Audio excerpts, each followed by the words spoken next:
Congratulations! You've stumbled upon the longest and least competent concrete tutorial on YouTube!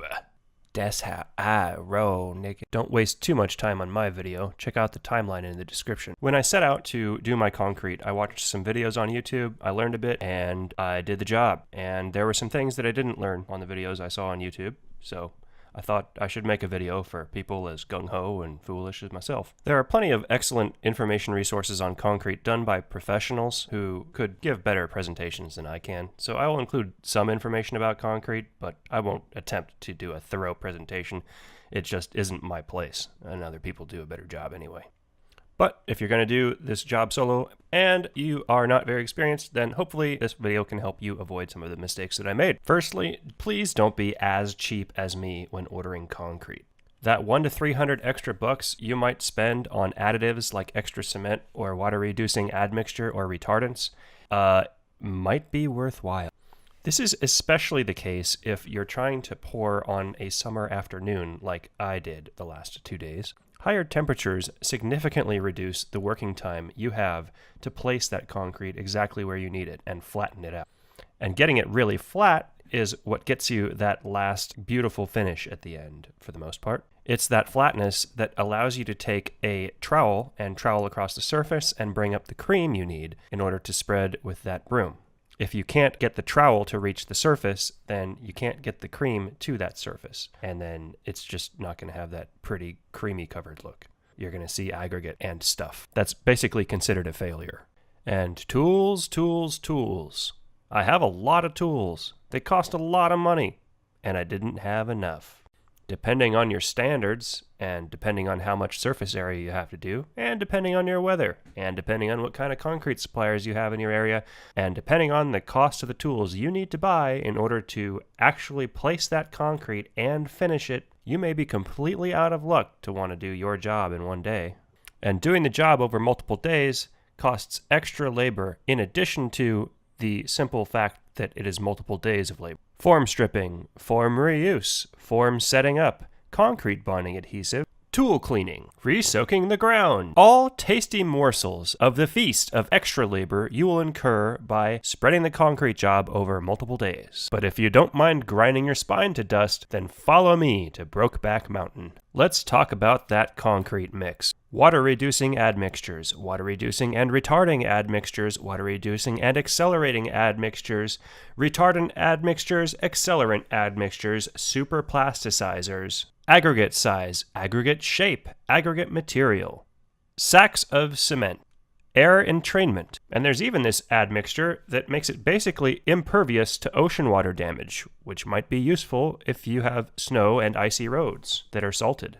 Did you catch all that? Well, neither did I, because I didn't have to. And you probably don't either, but it's helpful to know what's out there. By the way, I would venture to guess that most professionals who are responsible for ordering concrete are not exactly familiar with the functional characteristics of all of those items that I mentioned earlier. And a lot of the concrete guys call concrete an art, but if they call it an art, then they aren't very smart, because concrete is a science. But even so, they know more than we do. You want a low water to cement ratio, but that brings problems with workability and evaporation. You want the humidity of the concrete to be 85 or 80%. Higher is okay, lower is bad, because shrinking cracking can significantly happen. Lower temperature, higher humidity, and lower wind speed are all positive factors in reducing the evaporation rate on top of your concrete. And that is why mornings are usually so much better. But that is also why mornings are the time that the concrete guys have taken up all of the trucks and leave you no space in the morning. That's a bad deal for a professional, but for a homeowner, it's really bad. I'm really enjoying practicing my pompous ass voice. So you want the concrete to be easy to place and finish. You want a fair amount of cement paste, so maybe a 6-sack or 7-sack mix. More cement means it will cure faster, it will cure warmer.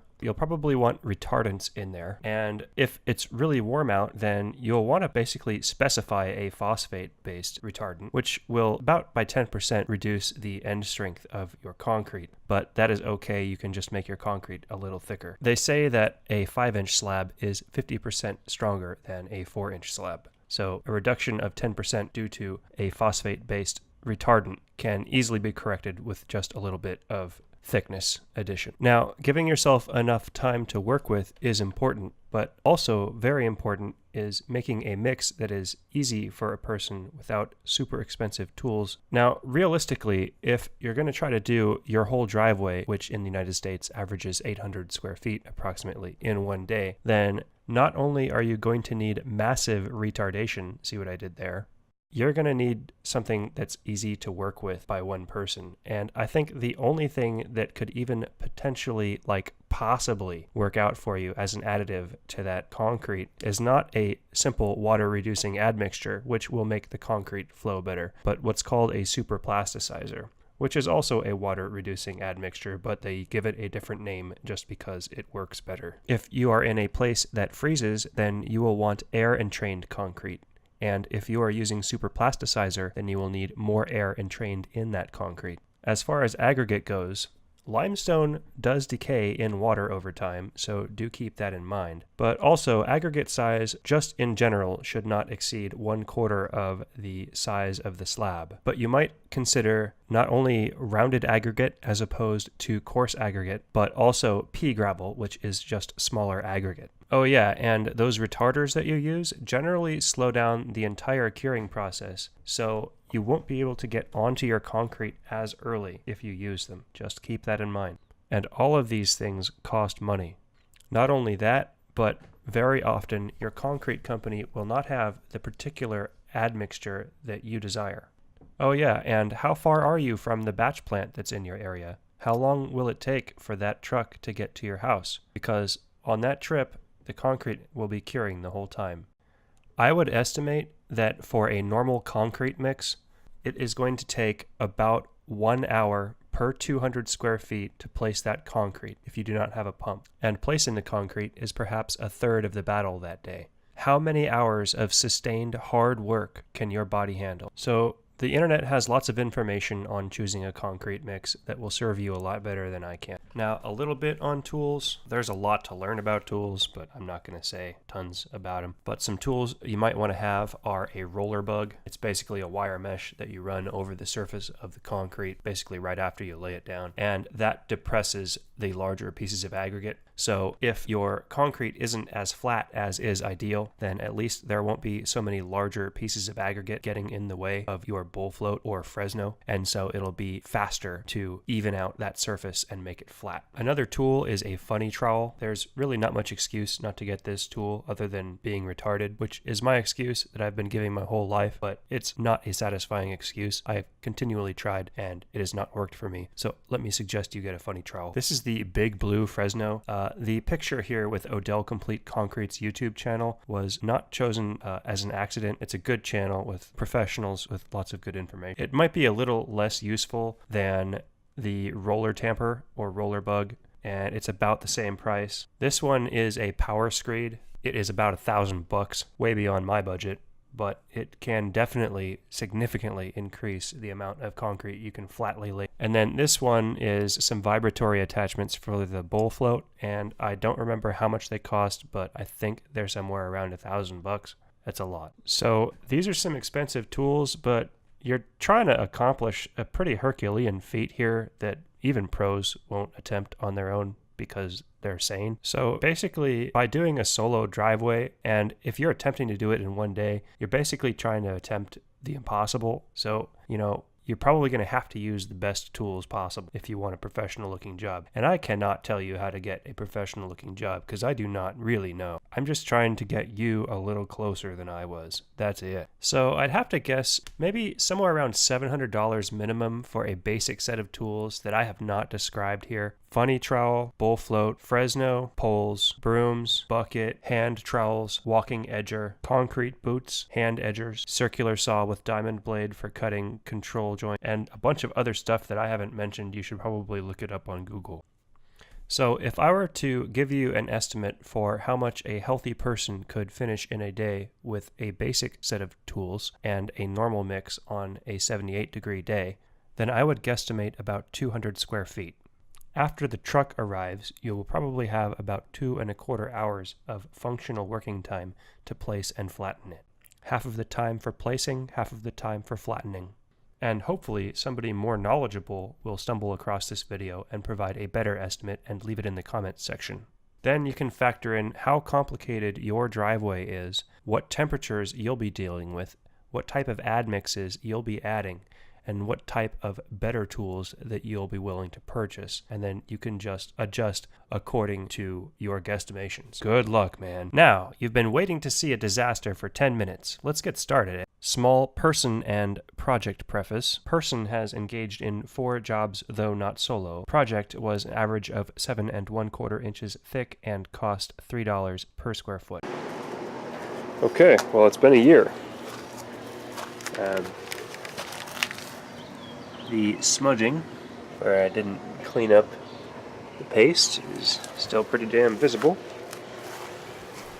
For future reference, there were 5 poor days, and I progressively learned a little bit more each day, and so the earlier the day number, the less experience I had.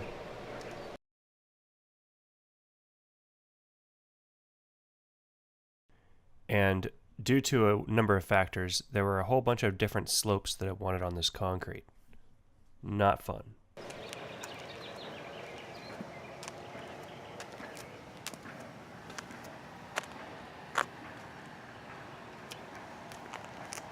This is between day 4 and day 5. Again, smudging visible. That is excess cream that I just left on the surface of the other concrete and didn't clean up. This was a control joint that was cut a little bit too early. The concrete set up faster than I could deal with it, so I couldn't push the paste back toward the hole and flatten it.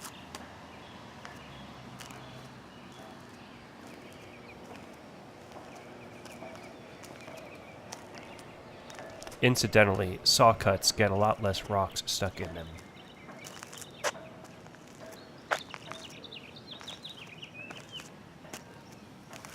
Yeah, that was day 2. That was a disaster. There's still some glistening to this concrete from that seal coat stuff. That last control joint was cut with edgers, not a groover.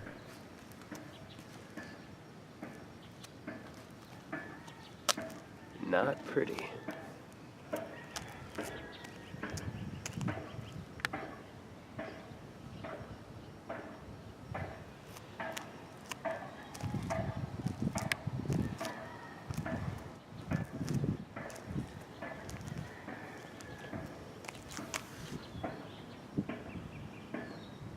That was day 3. Some of this stuff I don't even remember, like how exactly it happened. It has been a year. Hopefully the footage that you'll see later will be telling about how it happened. Because, you know, it's safe to assume that you'll be here in 2 hours. Day 2. No, this is day 3.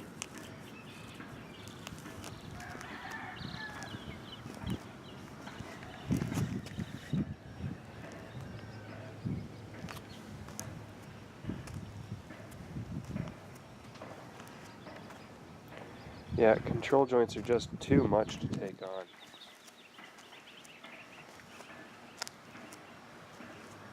While it's wet. Concrete's tough, man. Day 1. Way ugly. By far the ugliest.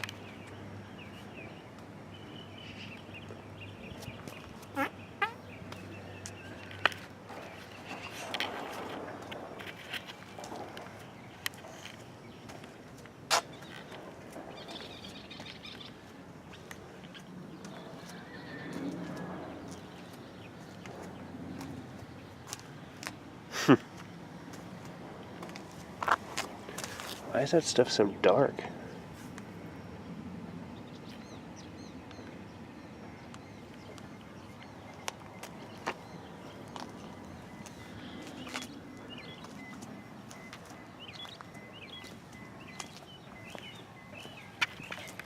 And the most hideous portion of it all, oh God.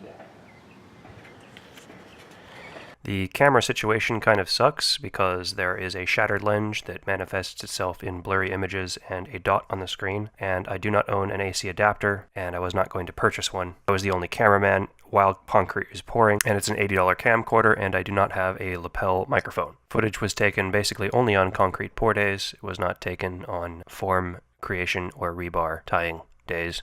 On top of that, there's this hideously ugly guy who's always in the picture. Now, I don't really know how best to lay out this video, so I guess I'll just chronologically throw footage in there, and I'll do some voiceover stuff talking about my mistakes in the meantime. I'd say the first mistake I made is to use a mix-on-site concrete truck in order to save a little bit of a delivery fee and to make sure that I had enough working time for the concrete. I could just pour fresh concrete whenever I needed to, and I wouldn't have to worry about it hardening up in the truck. That was a mistake because I didn't really need that much time, and the concrete is about twice as hard to work with because you have to mix the concrete. The truck does not do a good job, so that is insanely stressful.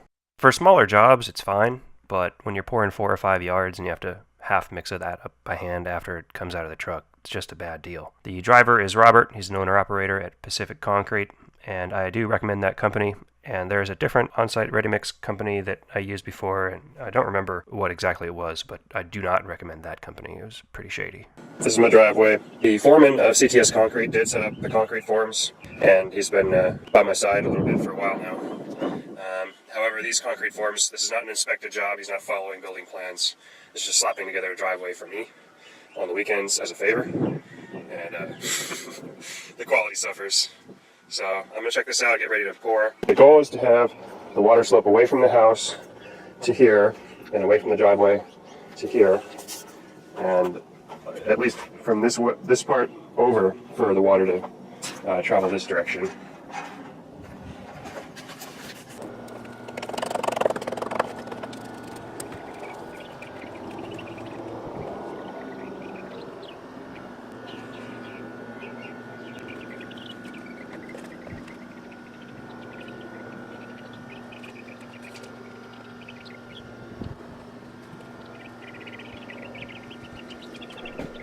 Yeah, from here on out, the footage is not very succinct. That is just no good.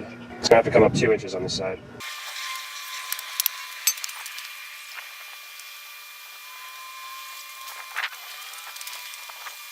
I'm placing a dobie underneath the board so that it doesn't go down any further. See that intersection where the red board meets the at a T with the 2x4?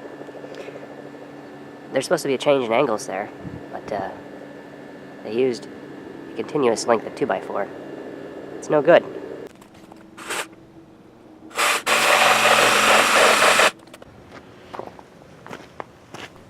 Guess I might as well do a little bit of narration here.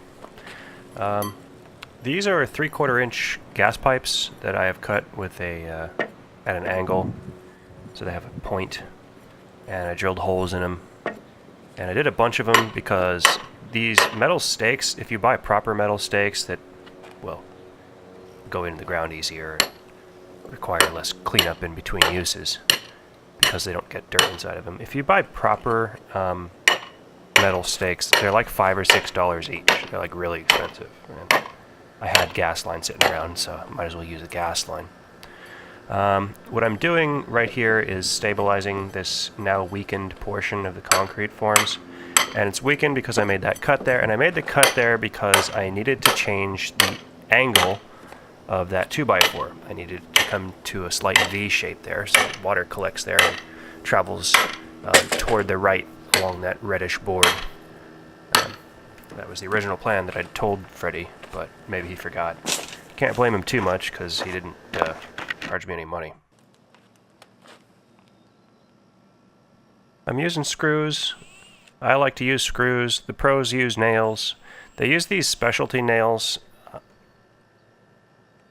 They're called duplex nails or concrete form nails, and they've got that extra head on the top so that you've got an easy way to grip it with the hammer and remove it later. God damn it. Also, these nails are used along the tops of the boards to show where they want the expansion joints to go. Not expansion joints, crack control joints.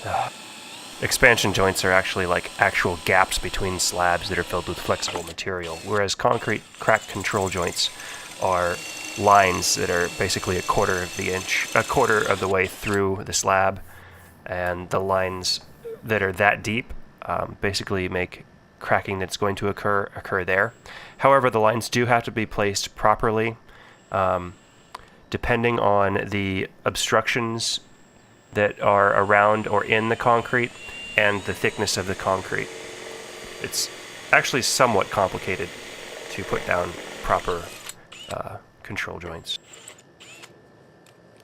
But anyway, those duplex nails, when they're placed along the tops of the boards to show where to put the control joints, they kind of get in the way of a screed board. They make it tough to screed. I hate it. And if you're a one-man gang trying to screed along concrete forms, oh my god, that's how you cool off the drill bit. So if you're going to use the duplex nails to tell yourself where to put the control joints, then I would put it along the side of the form so they aren't in the way of your screed board. But although I do try to put control joints in it while the concrete is wet, I actually don't recommend that for a single person job. It just creates extra complication, and it significantly, I think, decreases the amount of square footage you can get done in a day, and that affects your costs, and it also affects your time, because each time you have to remove and set up forms, it takes a fairly significant amount of time. It's a pain in the butt. I don't recommend it. So I recommend coming by the next day and using a skill saw with a diamond blade in it and cutting the control joints that way. The skill saw is placed against a very straight board, and the person walks along the board and keeps the saw right next to the board. I didn't have a saw at the time that I was willing to sacrifice, because I thought it might be a sacrifice to put a diamond blade in it and get a bunch of dust into the machine. So during this whole project, I didn't even actually consider that option, even though it's the path I should have taken. And it just so happened that I got a free skill saw, like a Craftsman, an old school one, heavy duty, with a 7-inch diamond blade already in it that worked on Craigslist when I was picking up a pretty nice stove. So I do have that tool now. Not that you really care.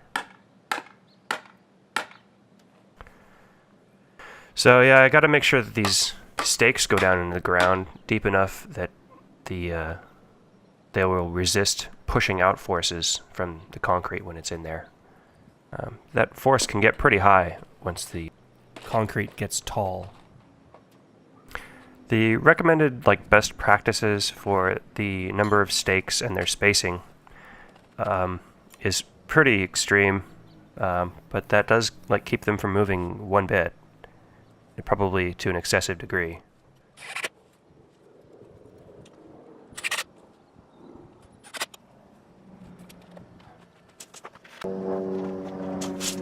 Now here I'm taking a straight aluminum box beam and I'm putting a level on it, and I'm going to look for a preset slope amount relative to that red board. And when I get that preset slope amount, then I mark where that is on the wall, and then later I'll draw a line in between all the marks.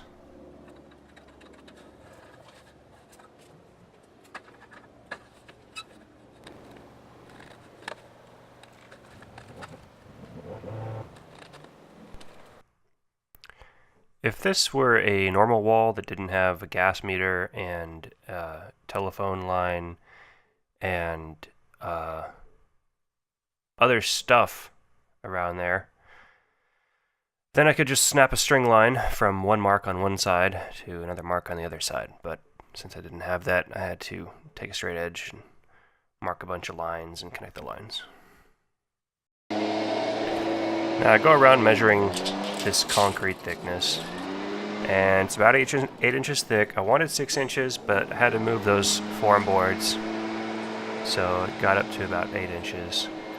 And you just take a bunch of measurements for how thick the concrete's going to be. I made a piece of paper with quadrants of the area and how thick they were, the total dimensions. You add up all those little sections and then you get an approximation, and then you add like 5 or 10%. I got to put foam against pipes. The existing concrete pad, which is a bit dirty, it's kind of hard to tell it's concrete with this coloring. The form boards aren't even with that, not whatsoever. So I've got to put some form boards along the edge of it. So I'll extend that form board with something or other until the corner of the house. Whenever you pour concrete, you really need to be cognizant of what underground utilities are there and the likelihood that you're going to have to access underneath the ground. In this case, we've got an aging Zinsco circuit breaker panel with an aluminum bus bar that is already corroded. It's 200 amp service, and the future is coming, and this is quickly becoming outdated.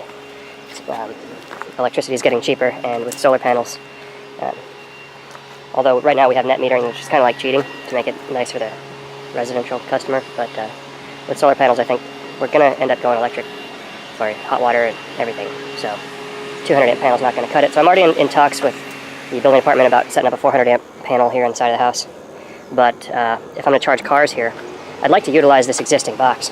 If I'm going to charge cars here, I'm going to need to have an electrical run from the 400 amp panel to this panel. And I think what I'll end up doing is kind of deleting the 200 amp portion and coming in just using this 100 amp sub panel that I installed. I installed it because they wanted an outlet.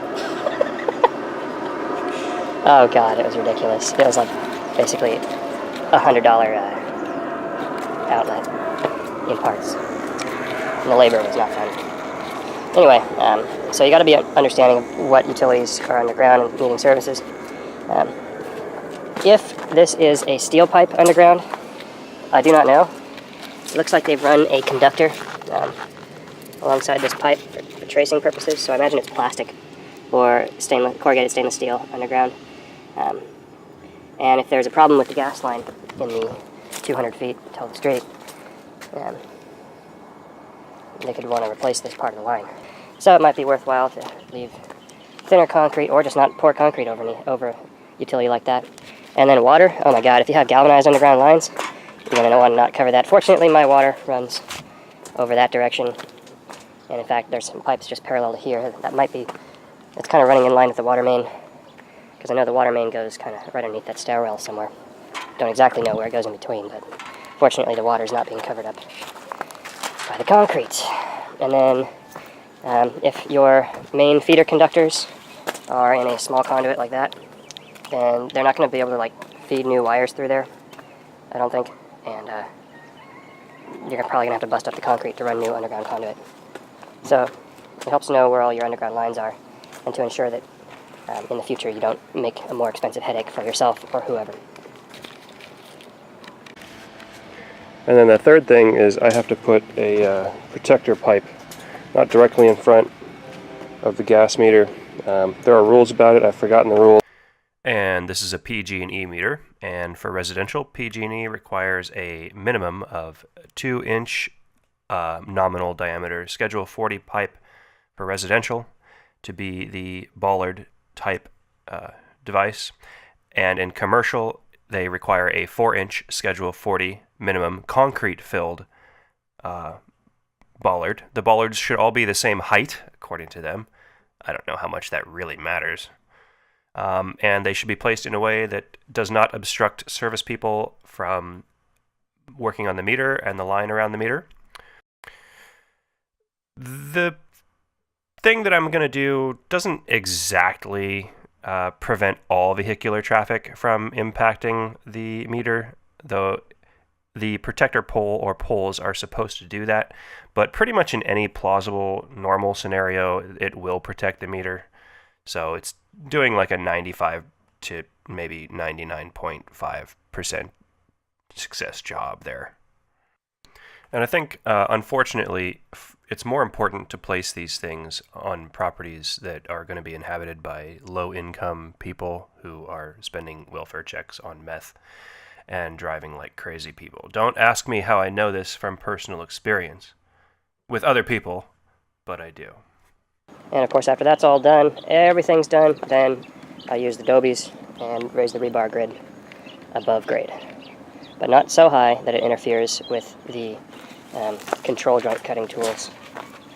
That's probably why they often use saw cutting for control joints afterward, and then use something that's not of adequate depth, like this. This is maybe 1 inch, and for 8-inch concrete, it needs to be a quarter of that depth to ensure almost guarantee of the concrete actually cracking at the control joint. So 2-inch depth for the control joint cracks here, which is just another pain in the ass of thicker concrete. So I'm digging the protector hole, partly with the aid of this 8-pound force per impact hammer shovel that I'm borrowing. I certainly don't own a $1,000 tool like that. And I'm running into construction sand, which is a pretty scary sign when you're around a gas pipe. The sand is significantly different. It's more golden in color in this particular case than what's natural and normal around here. And so, fortunately, the soil is not quite hard as a rock down there, so it's not going to be too difficult to dig with this shovel.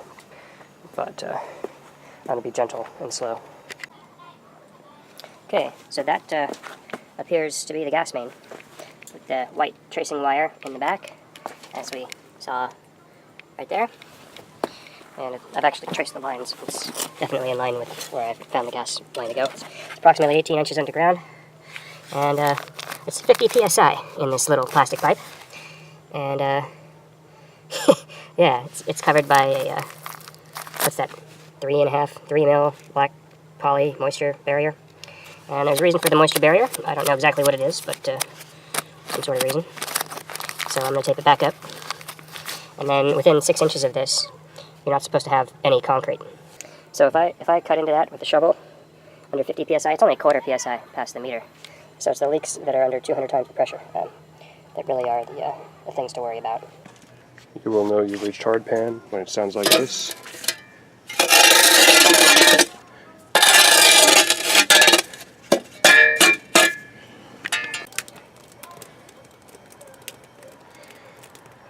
Alright, dobies are up. Conduit is in. Can't see the screen. This concrete bonding adhesive says best to wait 1 to 3 hours and have it non-diluted.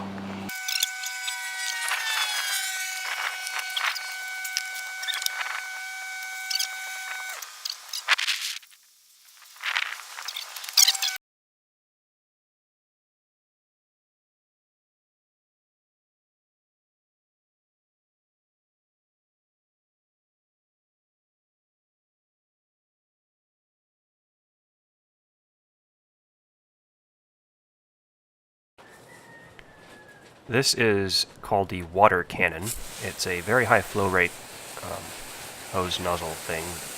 Doesn't require much work to operate. I really do recommend it unless you're doing gardening. More importantly, I'm soaking the ground about 3 days too late, and maybe about 10 or 20 minutes or 30 minutes before the concrete truck gets there.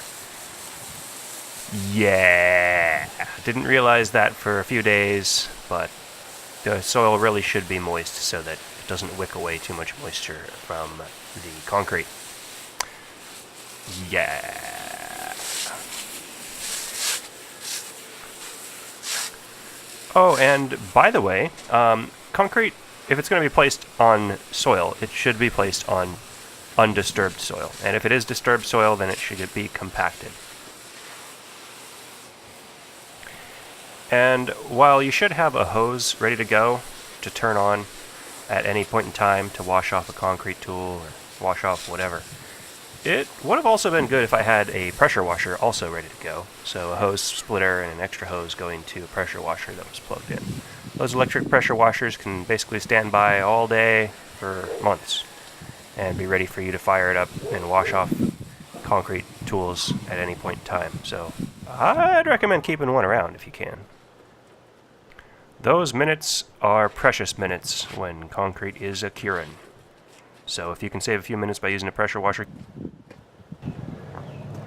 Decided to cover a lot of the house in plastic. So covering things in plastic is good if you don't want them to get concrete stuck to them. And usually people don't want their houses getting concrete stuck to them. I spent like 5 hours polishing this stainless frickin' pole. I want it to be pretty.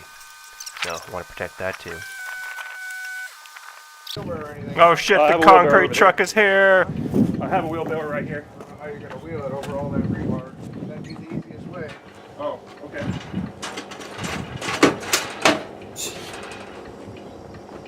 At this point in time, the driver is not comfortable being on camera. I don't blame him. So, his truck is not shown in the video yet. Yeah, when you just spring a camera on somebody and say, hey, this is going to be on YouTube, cool? They don't think it's so cool most of the time.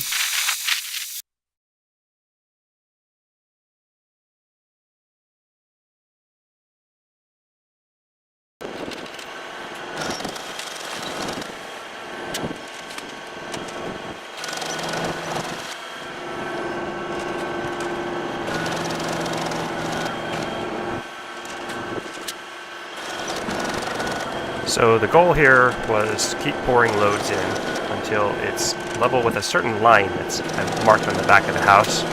That line is situated such that between the line that's against the house and the red board, there is about a 1-inch drop. That's just so that there's enough slope that water will run downhill away from the house. Part of the reason for this whole concrete installation is to reduce the amount of moisture that seeps underneath the raised foundation of that home. It was installed poorly, and there is, at this point in time, a mold and moisture problem.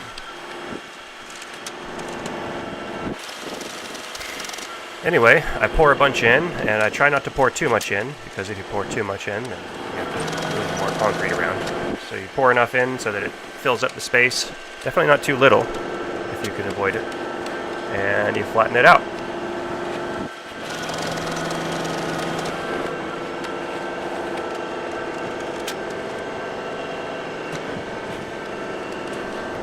At this point in time, I did not realize that mix-on-site concrete trucks did not mix the concrete adequately. So what you don't see me doing is using a jitterbug or really vibrating the concrete mix very much, although that is a necessary operation.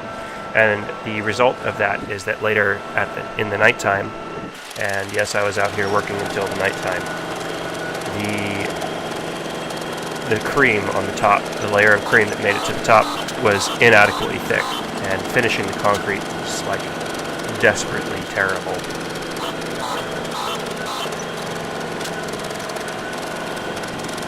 At this point in time, I'm using a bunch of tools that I got for 50 bucks. And I found it at a going out of business sale, and they aren't the best tools. That bowl float right there, it's bent. It's not flat. That's kind of a big deal, actually. And that is some sort of rake that I'm using. It's like a concrete pusher tool, and it has a wooden handle, and it's heavy, and the wood is rotting. So I can't put too much force on it, or else I really do risk snapping it. So I'm having to be like ginger, and that's just a waste of time, and it's awkward. I'm going to say this for emphasis, even though I already put it up on the screen earlier with like a text message thing. But if you're going to have a normal like driveway surface finish and you want it to look like normal, then flatness is king. You need at every step to make sure that you have things pretty damn flat, or else you're going to have problems later, like a pretty big problem.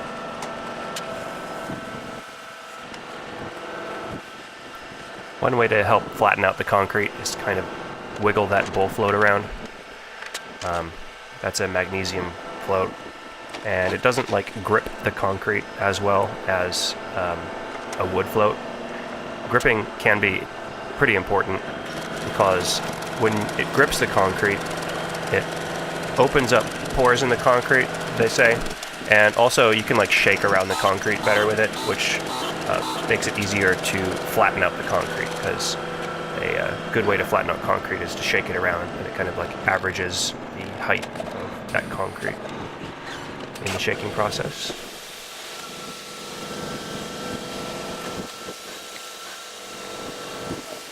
There is a fixed position Fresno on the end of a long stick, what I'm trying to do is put an upward angle at the rear of the house, so there's like a high lip at the end of the house, so that water is like drawn away from that area quickly, so that a minimum of water gets between the concrete slab and the house. In more expansive soils and with larger concrete forms, there would usually be some foam against the house, but usually around this area it doesn't seem to have any advantage, or so they say. In this part of the country, the ground does not freeze, it doesn't snow, and the soil isn't very expansive, so there isn't as much movement of the concrete as there are in other places. And that's why I decided to risk not putting aggregate base underneath the concrete, because popular word around here is that it's not really necessary for driveways in order to prevent cracking in this part of the country. And you just saw Robert instructing me on smearing the cream and getting it in between the house and the concrete. It's just going to need extra cream to make darn sure of filling that crack in, so that just less water gets in between the house and the concrete. So later I'll be taking the bowl float and going back and forth quite a bit and making sure to get as much cream out up next to the house as possible. In that far left corner is a little concrete pad that kind of surrounds that electric meter. It's like a protrusion that's vertically up through the concrete there. There's already a concrete pad there, and it's like a 4 foot by 4 foot pad, and I just poured concrete above it that's like an inch or two thick. And the prep work for that is to basically pressure wash the concrete, which I didn't have a pressure washer, so I used water and scrubbed it a whole bunch, which was not worth it. Should have bought a pressure washer. They make electric ones that are, not terribly powerful, but work just fine. Anyway, do that and then put a concrete bonding adhesive, and make sure you put it on like an hour beforehand, depending on the temperature, so that the concrete bonding adhesive, which is white initially, becomes translucent and tacky, and that's when it's ready to pour concrete on top of.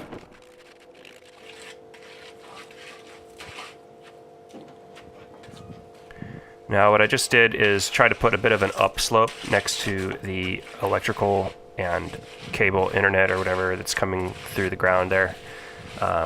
Put an upslope toward it so that water goes away from that and away from the metal box that is the electric panel. I did that for every protrusion in the concrete, which makes the finishing work more difficult. And then tack onto the fact that I didn't jitterbug the concrete, I didn't vibrate it around and get the cream to the top, and I was in for a real world of hurt. I was feeling sick. Would you prefer to not mention your company name? When I make my narration for One Man Does His Driveway video.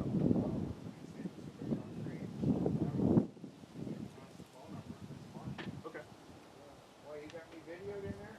No, I didn't move the camera once. Oh, boy, do you want me to cut those places out? You do need to leave me in there, if that's what you're going to do. Okay. The only thing I do different is rod it. Rodding it is the same thing as using a screed board. Just taking a board and that goes from one side of the concrete form to the other, and making sure that the concrete is located uniformly beneath that rod. You run it over the top, and that helps create a flatter end surface. Never touch it.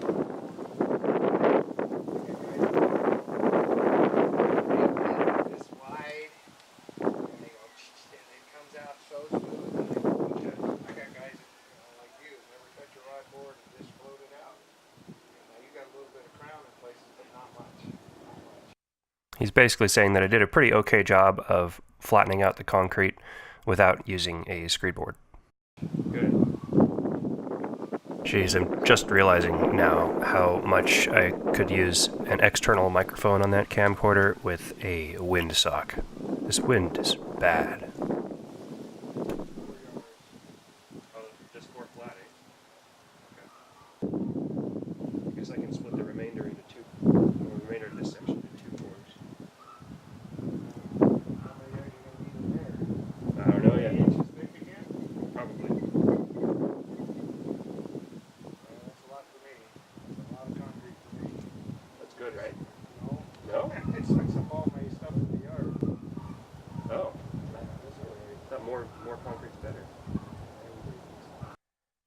So yeah, apparently these guys prefer smaller jobs. It's not really their thing to be going and fetching more supplies for their concrete truck all the time. So it's better for them to just do the smaller jobs. Yeah, if you go out and fix somebody else's house, or you do any kind of, I mean, even construction cleanup guys need a contractor's license these days. Even interior designers need a contractor's license these days, particularly if they sell any furnishings. Wow, yeah. Anything over $500. I mean, like, probably over half the guys that buy concrete don't have a license.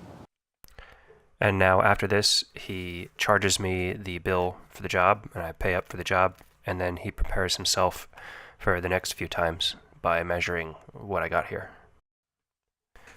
So he's going to try to figure out how much concrete he needs to purchase so that he can do the job later. So if I'm doing like 5 or 6 yards, would you prefer that I call somebody else? No, if you're going to do 5 or 6 yards, that's not a problem. Then you can do the rest the next day, or you can pour it all the same day. Oh, just one truck at a time, I guess. It's much up to you. How many yards in here? I don't know yet. You're going to slope it down. Looks like it's thinner. It's one board set lower, right? Oh yeah. Nope. It is sloped properly. Oh, you're definitely thinner at that end. Then you got this. It's thinner here, but it's whatever thickness it is over there. What's the distances? I don't know. I figured I'd put a board wherever I needed to. I know, but what's the length and the width?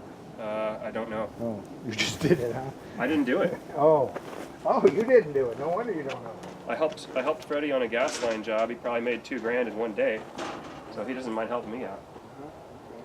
Okay. Well, let me walk it. Oh, okay. So what are these grids at? I mean, this is killer. 18, I guess. We didn't really measure it, I think. Meanwhile, there's a bunch of bleed water coming out of that concrete, and some of it is puddling because the slope isn't perfect.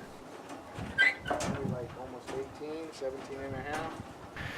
There's a lot of bleed water because he made it a wet mix, and that presents a number of problems. A wet mix is just no good. It's better to pay extra money and get extra cement, but getting extra cement makes it cure faster.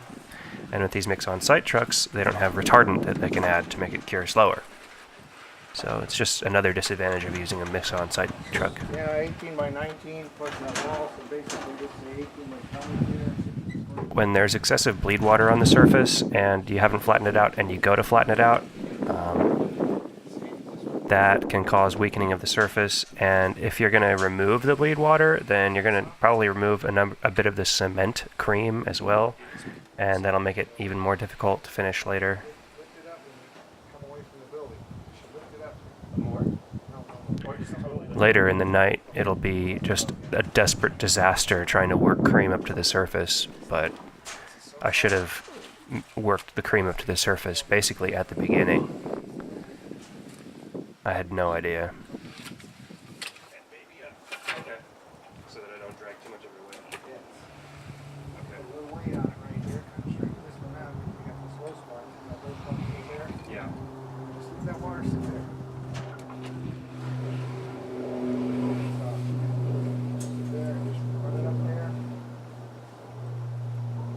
Let it sit there. Ah, and then all the little cementitious particles come clean and crap.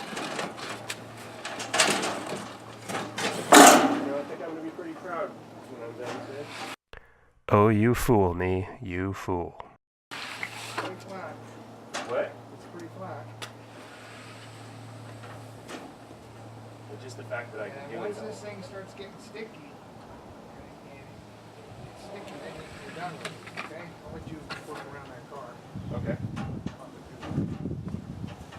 It's a little low right around here. See all this water accumulating Yeah. right here? Yeah. All around that, you should put a couple shovelfuls. Okay. It's common practice to leave a bit extra concrete so that if you need to fill in some spaces later, you can. So there's some low spots he's pointing out, and there's no extra concrete, so he's going to start up the truck again and make some fresh concrete. Okay. I'll do that. And then there's a low spot right over there. See that where that water's accumulating? Yeah, put a few The water shovels will over there. always accumulate in the low spots, so they're easy to find. Once once this gets to be too sticky for you, you straighten out a couple low spots you got there. After it gets sticky? Then you're done with it. You can't use it. Oh, okay. The concrete is actually moving, and the water's being squished out. Okay. The cement and the stone is about 3 times heavier than water. Okay? Water's got a specific gravity of 1. The stone and the cement and everything's like a 3. So it's what we call consolidation. Okay? So right now it's consolidated. The water is going to lead out because the saliva is all maturing. Yeah. After a certain point, once it gets sticky enough, it can stop.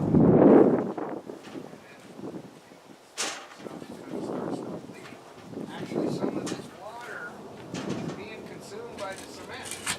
Okay. It's very, very slow right now. Probably very little chemistry right now. Good for me. Well, the thing is, though, the water's squeezing out.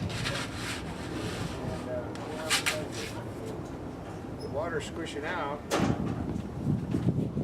And it makes it harder to work with. The water actually, the flatness side is working. Put that right up there. The whole water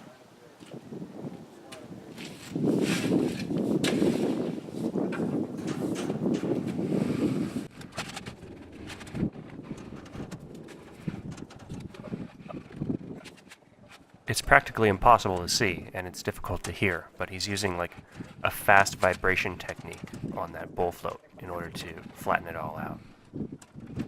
The technique is rather similar to an Asian guy with a purebred Scandinavian blood and good health.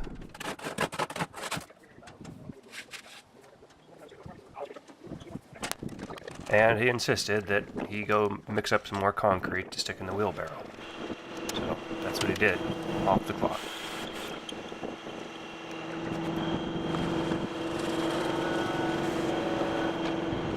Oh man, that must be nice. Must be nice to be able to integrate with society easily like that. Alrighty, we'll see you next time. Okay, yes. Alright, so he poured some extra concrete down there, and now I'm filling in some more low spots with it. And I'm taking the bowl float to flatten it out.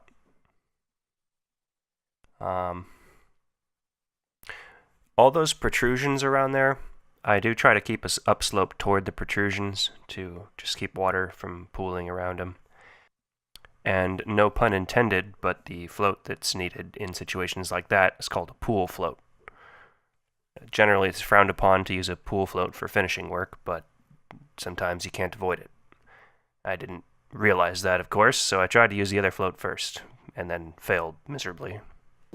I continue to run tools along it, flatten it out, try to get all the watery spots gone, and gonna put my control joints in after I'm done with that. It's still quite soft. I'm not sure what you could hear, but he said I'm gonna be out here till 9 o'clock easily.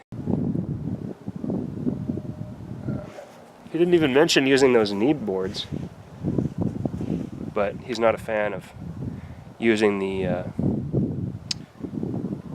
hand trowels. He hates that. I'm gonna keep going until the battery dies. So this is the last clip of this day, and there's some more information I'd like to tell you about concrete work and about mistakes I made here. With all those strangely sloped protrusions, not only did I need a pool float, but it would have been best to be able to work with the concrete while it's still somewhat pliable. And I did not have a tool that would make it a lot easier to do that. And that tool is called a kneeler board. Not to be confused with knee boards.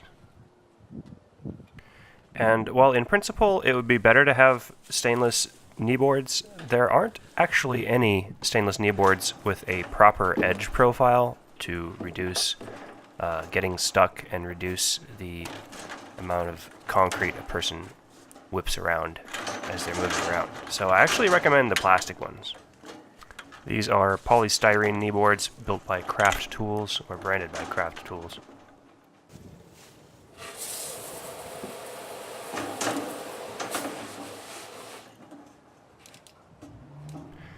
That concrete tool you see resting on top of the concrete, sort of to the right of the stainless pole and directly behind a vertically protruding concrete form stake, is called a derby, and it is useful for flattening out larger portions of concrete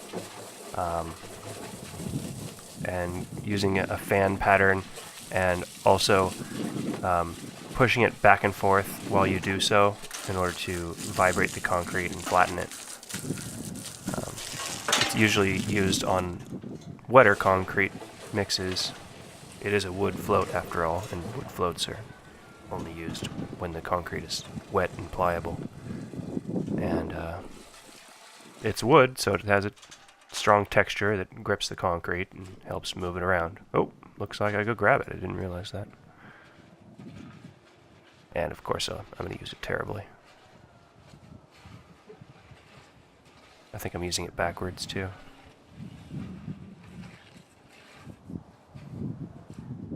But I'm kind of just like scanning the surface to see what kind of imperfections there are there.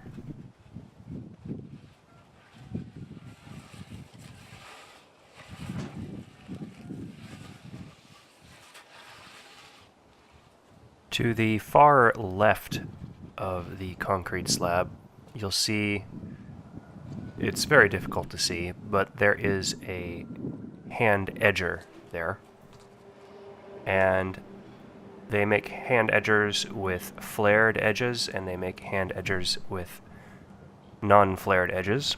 And the flared edges, I believe, are for the initiation of the edging, and they are not necessary. However, the edgers with the flat surface all the way across are necessary. I did not know that. Additionally, it's a lot easier to use a very large, what's called a walking edger. It's basically an edger that's on a pole and it's really big. And the size of the tool basically makes it time efficient to allow gravity to do the work in stabilizing the tool. Otherwise, you'll be stabilizing the tool with your wrist, which takes a fair amount of concentration and it's difficult. And you probably can't do as good of a job as you can with a walking edger. So ideally, you want to use a walking edger around the edges.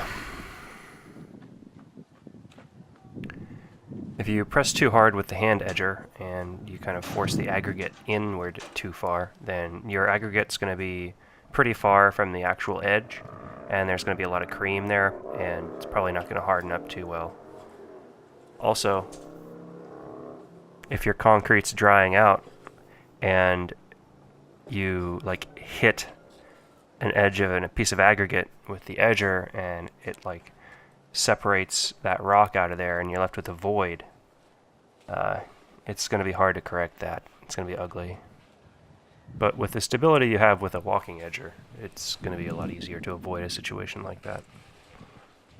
Although, I would just have a hand edger on hand just in case. Oh, that board, like directly to my left that's on top of that stainless pillar, is used for me to hold my weight so I can go farther out over the slab without actually disturbing the slab surface. I'm using that because I do not have knee boards. And another thing about those edgers is that if you're going to have multiple edgers, then they have to have the same curve radius. Otherwise, it's a disaster. I did not know that at the time, of course. And that's some information about edgers. Now on to groovers. If you're a professional and you don't want to have to come back the next day and you want to do a proper job, then you're going to have a groover with a depth that is appropriate for your slab. Common depths are 1 inches and 2 inches. This is a 1 meter long, 2-inch depth serrated walking groover.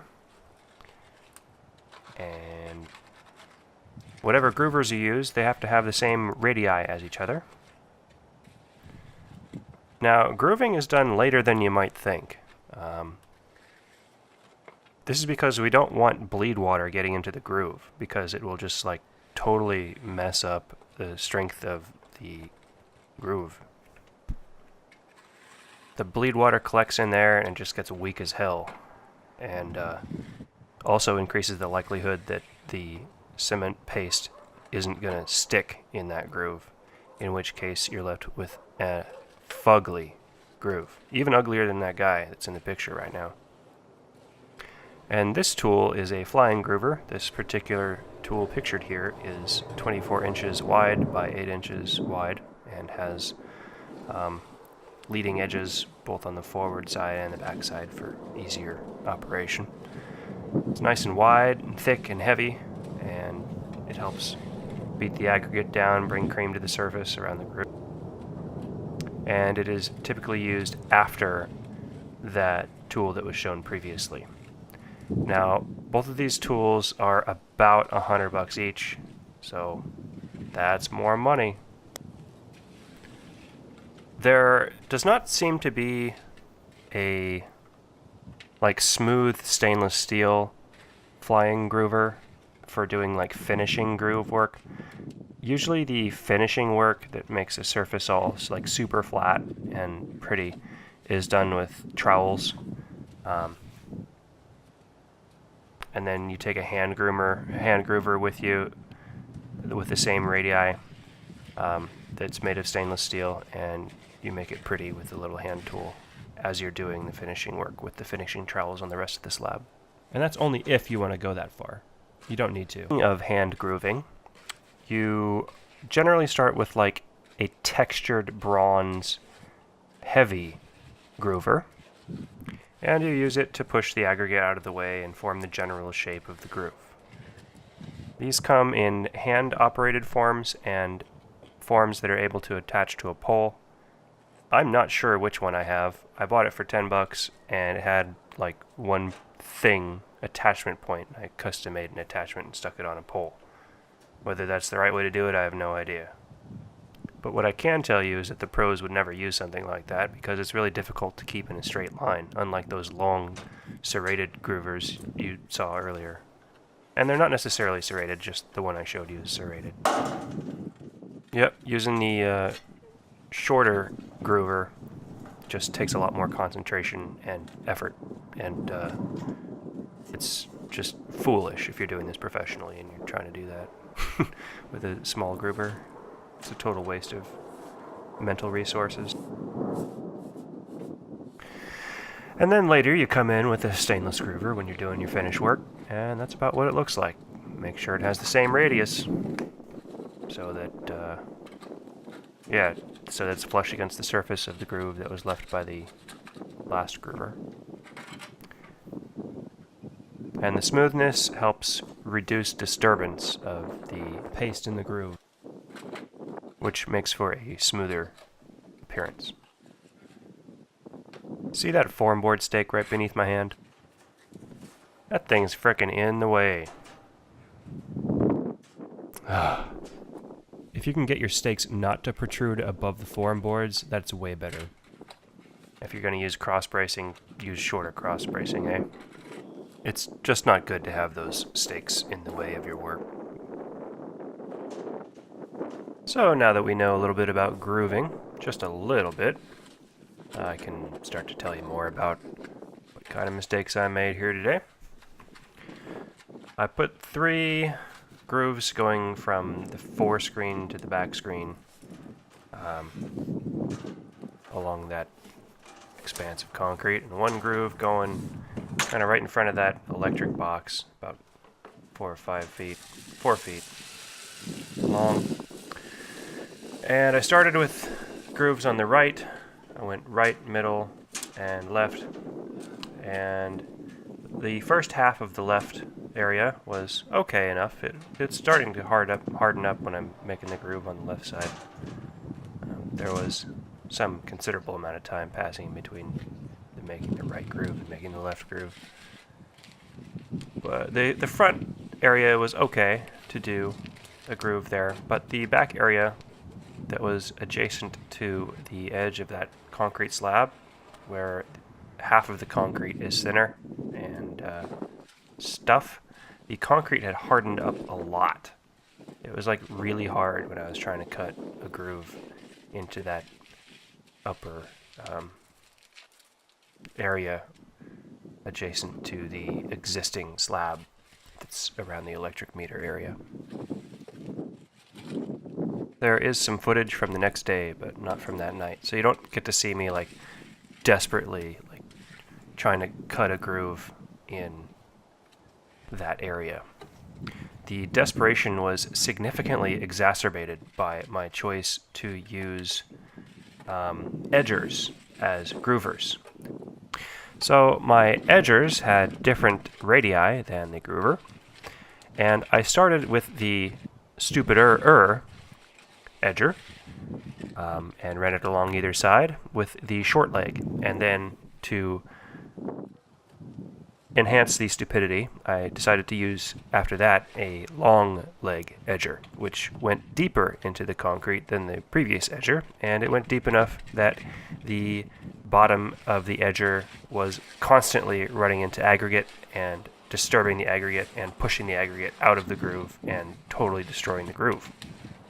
It was lovely.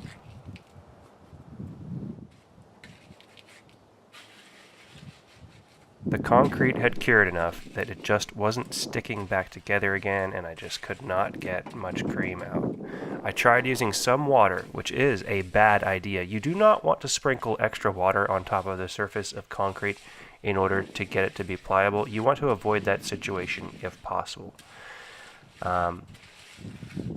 People do it, they think it's fine. It's not fine. It does weaken the surface of the concrete. It's a bad practice. In an emergency, it can help for making the concrete look better, but you are going to weaken the surface of that concrete. That weakening can be exacerbated if a person overworks the concrete and there becomes a part of the aggregate layer underneath where a bunch of aggregate has settled and it is impermeable to water, and the sprinkled water on the top can pool all along that aggregate line and basically separate the creamy soft top from the aggregate on the bottom, and it can bust off later and it looks kind of like this.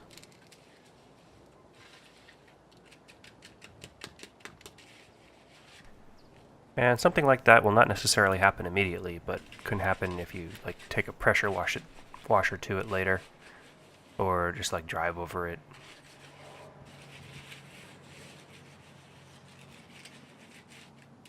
But even if it doesn't like do a bad enough job to leave you with visual artifacts, it does weaken the surface.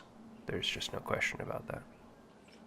So spraying water on the surface of well-cured concrete that is hardening in order to soften it temporarily is risky business.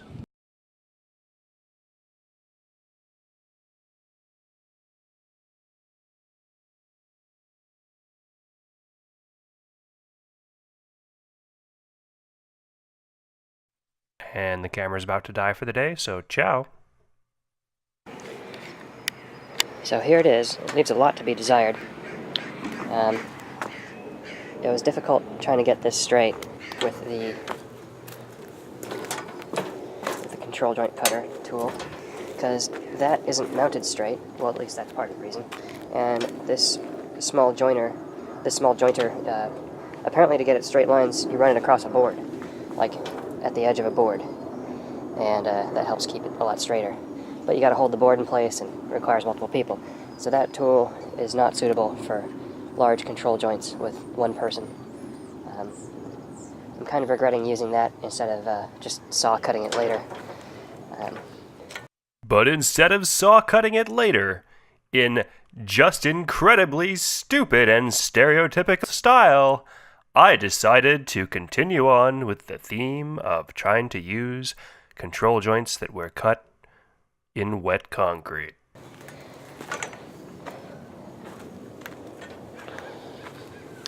There didn't seem to be a whole lot of slurry to work with. I'm not used to that. It's a lot easier to cut. It seemed like there wasn't much slurry in this concrete mix. coming to the top. It could be because I failed to soak the ground properly. It could be because the concrete mix is a little funky. And I'm going to entertain that possibility. When I cut this control joint, this was a fucking nightmare over here. Had a bunch of large aggregate that was just in the way, and I really don't know what happened. I kept removing aggregate and making the gap here. Had to make the gap wider in order to get radius on the thing. I was feeling sick at that point. I wanted to throw up. I was kind of giving up on caring whether or not I shat my pants. I didn't have. I had some spoiled chicken the day before, and while I wasn't in terrible condition, just the stress of the end of this project really, I couldn't handle it at that point properly anyway. Started feeling sick. Surface finish is funky. In the front areas, I really ran out of slurry. Over here was okay, but over here, it was difficult, really difficult to cover up the voids. And so I started adding water, which helped, but isn't good, because I think you end up with like speckled surface. It looks ugly. So maybe I need to have more cement in the mix, is what I'm thinking. And then maybe I should put some plastic underneath so that the moisture in the concrete doesn't just wick away into this dirt. It's the end of summer and dirt's really dry. So maybe some like cheap painter's plastic that's going to deteriorate into nothing. Because I don't want to keep plastic underneath exterior concrete. So what did I learn? That I need a better joiner tool. It's both too time consuming and too difficult to use this tool. I want something longer. And then once I realized it was $100, I decided, nope, not gonna buy it. And I want something deeper. I started off with the small one, which is about 3 millimeters less deep than that one. And I started using that one along the interior control joint, and I was running into all kinds of aggregate at the bottom. And that was a freaking nightmare. And I was determined to go through the whole groove on both sides of that groove with the deeper edger. So you want to use the flat one or the deeper one first, I guess. And no, you don't want to use either of them at all, ever, for grooves. Fortunately, these are the same bend radius. Didn't even realize they made different bend radius ones. Of course they would, but just didn't realize it. These Bond brand knee floats, maybe they're fine if you actually wear the strapping, but that doesn't seem to fit around my calf very well. And the way they are designed, the lack of significant radius along that corner makes them not really suitable for moving side to side easily on top of somewhat wet concrete. So I don't like that at all. And then if you don't have the straps on them on your legs, then the front edges catch on one another. So if you can find concrete knee boards that avoid that problem, I'd choose those ones if I were you. But this trowel, it's not very smooth, and it seems to not be useful after the concrete gets fairly hard because it kind of scrapes up the surface aggregate. So maybe it's good to have smooth tools for that reason. Not to mention that it's not flat. There's actually pretty significant curvature in that tool, which is unacceptable, really, but I didn't know it at the time. It's supposed to have a curve along the short dimension, but not along the long dimension. Oh, same goes for this edger. It's not very smooth, and it was not leaving a smooth finish, whereas this one is smooth. So I was happy about that. Left a much cleaner edge than that one. This screw-on handle, when combined with this float, the handle likes to come apart, and it likes to unscrew. It doesn't really like lock in there very well. It's kind of a pain in the ass. So this button type, spring-loaded pin type handle seems to be a lot better. Took approximately 6 or 7 hours to do that. Obviously, it was unsatisfactory. I'm just not happy with these surface voids that are present in the 4 areas of the concrete where it was drying out a lot faster. So if I'm going to use that guy again, look at all that aggregate that came out. It's interesting. If I'm going to use that guy again, guess I'll have to ask for more cement or use plastic on the bottom. Because, having the patience to soak the dirt is completely out of the question. I had forgotten to cover the top of this. I hope I did not get concrete inside of this. It's funny because this part was poured first. Like the cement was mixed here first, so it would flash here first. All other conditions like wind and shade being the same. But this was workable at the same time that this area was unworkable.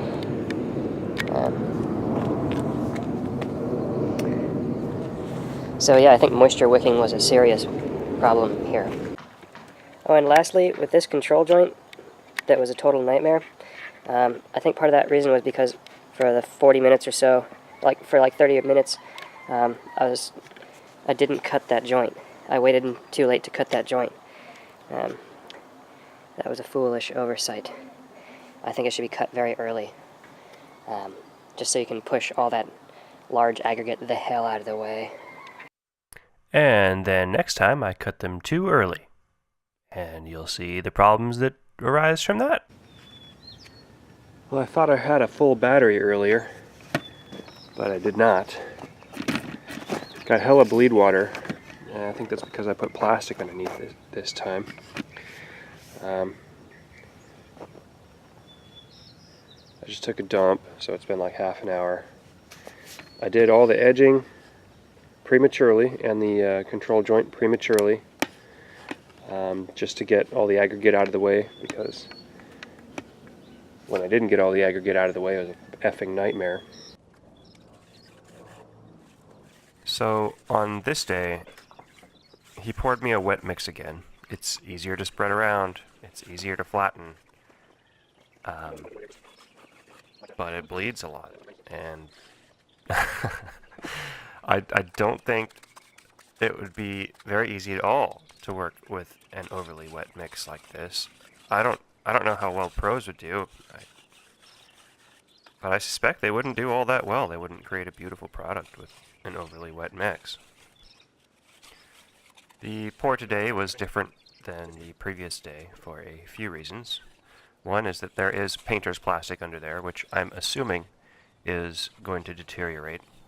It's not all that important in this environment for it to deteriorate, but if you're in an area where it freezes and like water that enters the concrete would collect on that plastic if it didn't deteriorate, and then it would freeze, I mean, that could be like really bad. Even if you have air entrained concrete, I suspect that could be like super bad news. So if you do have like freeze thaw cycles for the ground, like, you should really look into whether or not to use plastic, or maybe you should like legitimately soak the ground and not use plastic to try to keep the water in. We poured this wall first. I should have asked for more cement so it cured even faster. You may have automatically done that. I don't know.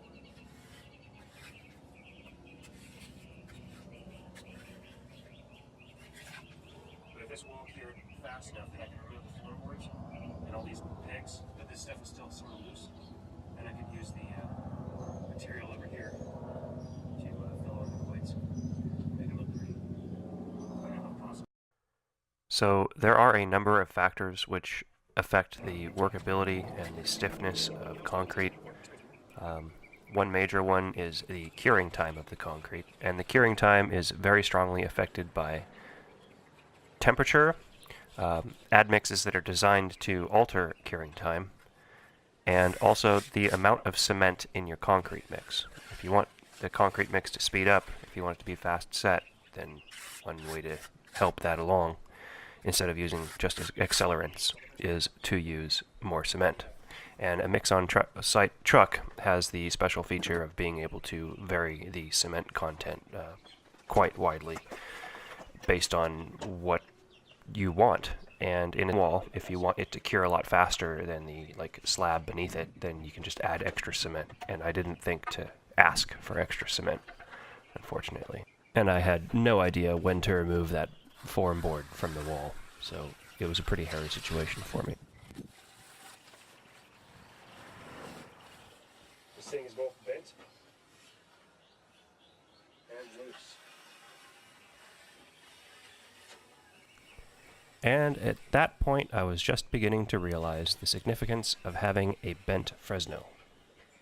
I cannot get the surface flat, which is going to make it difficult to finish the slab with hand finishing trowels later, which some people think is unnecessary. But if you're in that position where you don't have enough cream on the top and the concrete's already pretty hard and you have to work up more cream in order to get a broom finish, then you're going to need a flat surface.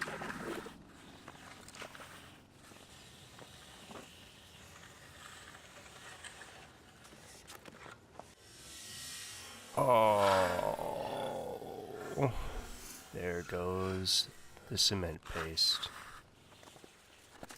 Over and over again. Just trying to get rid of the excess bleed water. To this day, I don't know what best to do in a situation like this. But I know that I'm not going to let myself run into this situation again. Because I will make sure that whatever mix they give me is not going to have excessive water.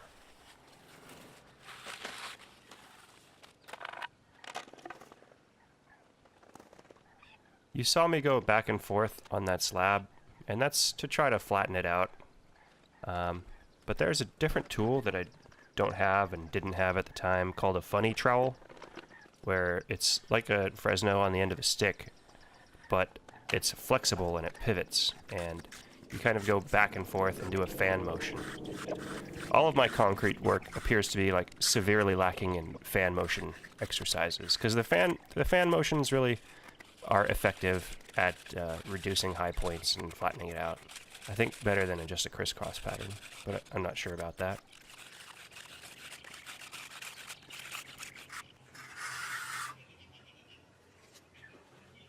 We poured the wall from the back to the front, and then there from the back to the front.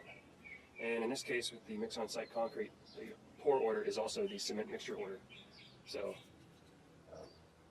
the cement there was mixed first and had the longest time to do its thing.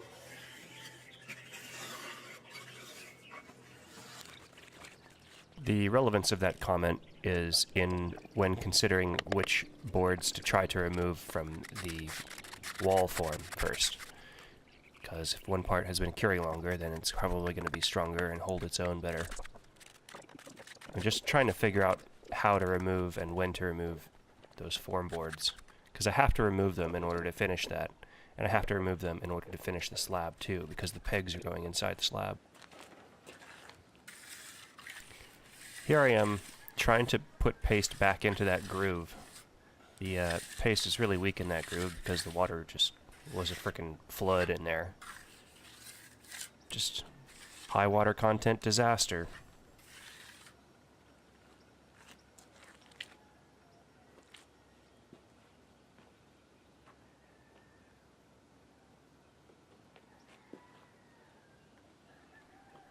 So I've got the slab sort of acceptably shaped here, and while there's all that water on there, I don't think there's a whole lot I can do.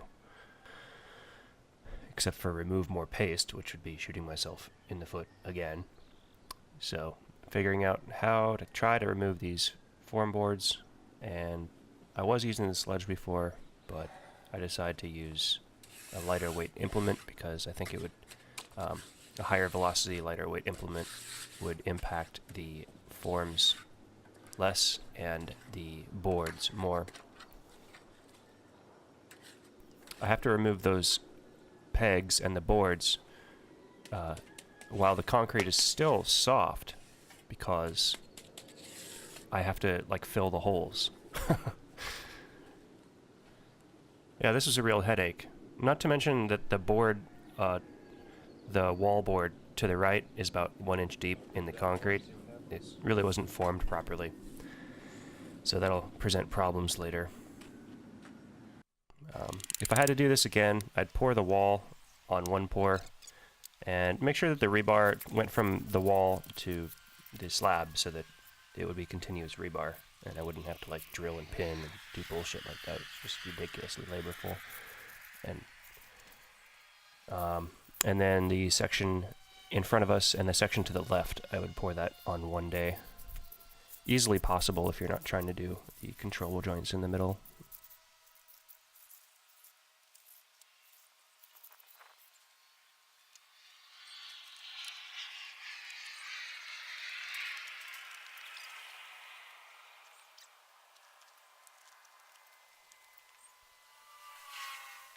The whole process of removing these form boards is really scary for me, and to this day, I really don't know when to remove the boards.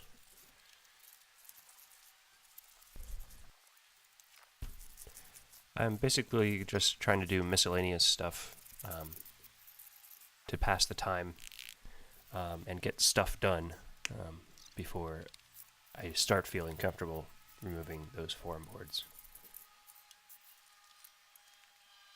If you're not ready to remove the boards, might as well do some random finishing work so you don't have to have the chance of having to do it later. Although I'm not saying that what I'm doing is actually productive, it's just I think it may be productive. Speed was 10x, this is speed 40x.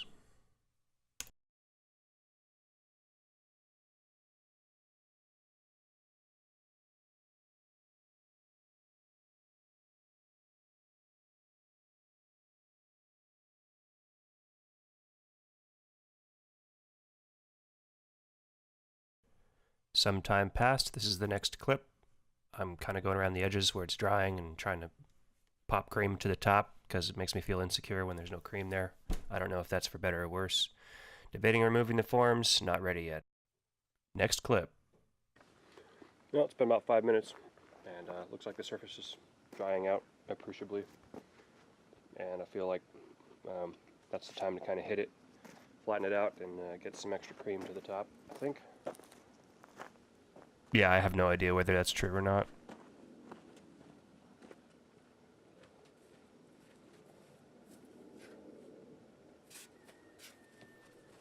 From this angle, it appears like I could throw a broom over it right now and call it good, but...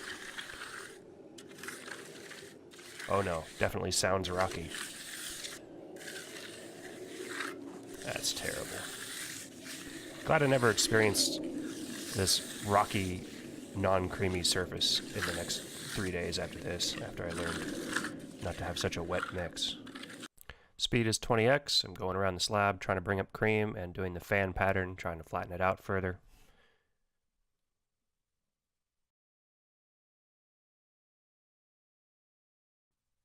With a funny trowel, I could be doing like the whole slab without getting on my knees, and it'll be a lot faster, a lot easier. Not very funny.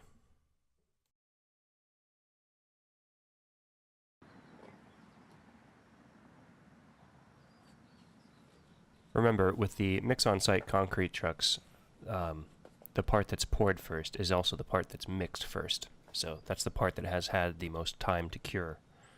Not by a large margin, but it's enough for me to choose the oldest concrete as the part to take apart first and see whether or not it's going to bust out and blow out and be all flimsy.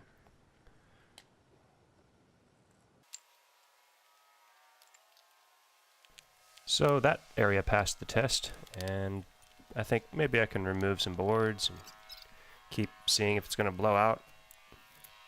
I'm 2 blocks from the airport. And it doesn't blow out, so you want to vibrate the edges of the form boards to try to get the cream to settle around the boards. And it reduces the air voids that are often along those walls. If you're using normal concrete mix, not a high slump mix, this was a high slump mix, but not a good mix, then you definitely want to like work the sides of those boards and vibrate all the air bubbles out and try to get the cream to settle along the sides of the board. Seems a slight angle that way is the best angle. Might be good to have a second guy right about now. The front part of the board was stuck in the concrete, so too much of an angle just wouldn't work. Or at any point in time during this process, most likely.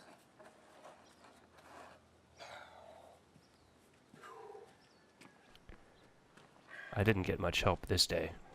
Should not expect any help from a concrete driver. I was getting pretty tired at this point. Those noises pump me up though, so that's why I belch.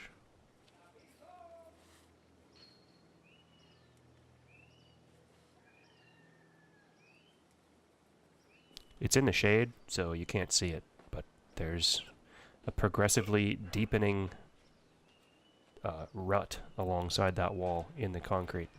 It goes from pretty much 0 at the far end to about 1.5 inches on the close end. And there's also a bunch of voids I was observing in the wall. That's hard to see. Yeah, that's the gap. Be able to do it without compromising the angle over here. So I'm just going to smooth this off for now. And I'll fill in the gap another time. I decided to go ahead and mix up a bag of concrete later. Just standard cheap concrete that doesn't have a whole lot of cement content, not much paste. And it's kind of hard to deal with. If I had cement paste on hand, then I could do like a more proper mix, but that was really a forming error because there's a mismatch between this rim height and the board height. Probably anybody that knows concrete. So they really did a hack form job for me. And knows concrete forms could have looked at that and been like, oh, that's not going to work out when it's time to pour. Where's that thing?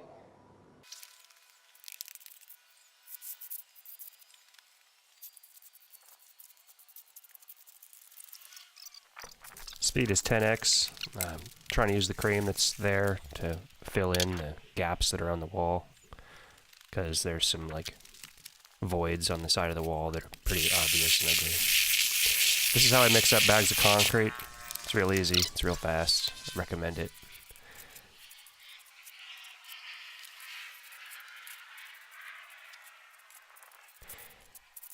It seems to look a lot better on camera than I think it did in person.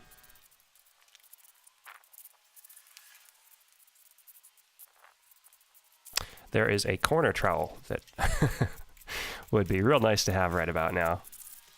It's kind of flexible and it's a little bit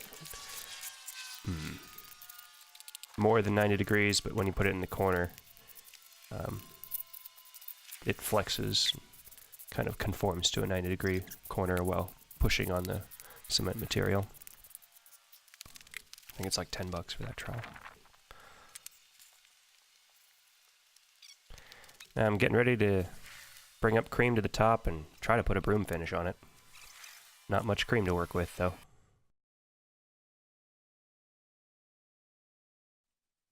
Speed is 40x. First priority is to try to fill in those gaps along the wall so it's nice smooth finish on the wall. Then I try to further flatten out the surface of the slab and make it sort of creamy on top. At this point in time, I'm trying to emulate a concrete job that was done by some real pros. Notice the plural on the pros, where it was a really thin layer of cream on the top that they dealt with. And they put like a perfect even broom finish on the whole thing. That was just the smallest little grooves, and it was beautiful and it was great. But to this day, I don't know how to emulate that.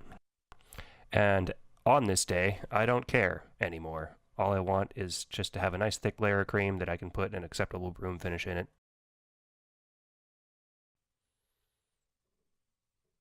With a broom finish, it's customary to have the lines on the broom perpendicular to the flow of traffic.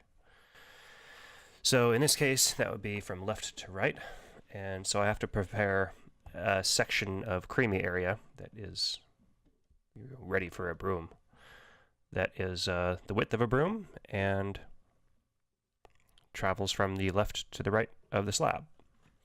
and the concrete is curing at different rates, and I find that that section right there is acceptable enough for me. And then I'm working on this section here. Put a little broom finish on this portion because it's drying up pretty fast here. Hidden in that fast footage was me with the edger in the control joint, which is, of course, a disastrous no-no, but I didn't realize that still yet.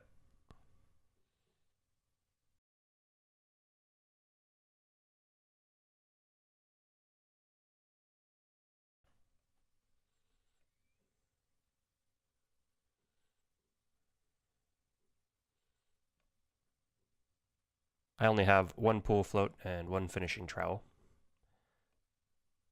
The proper way to do it is to use 2 finishing trowels.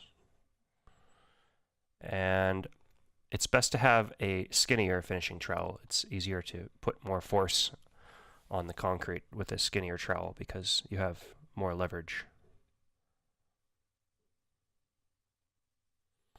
I think I got a good section of cream worked up, and I can put a broom finish on that. When you put a broom finish on, you want the broom to be somewhat moist so it doesn't like grab onto the concrete, kind of slides over the concrete better.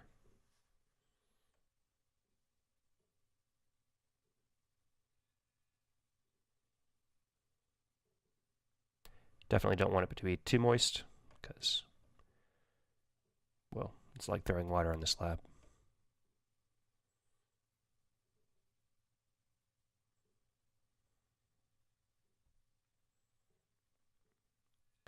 Speed is 30x. I'm having a real hard time right now, getting real tired. At least I don't feel sick, though. I threw out that chicken. No more bad chicken on day 2, thanks. That did not work out too well for me.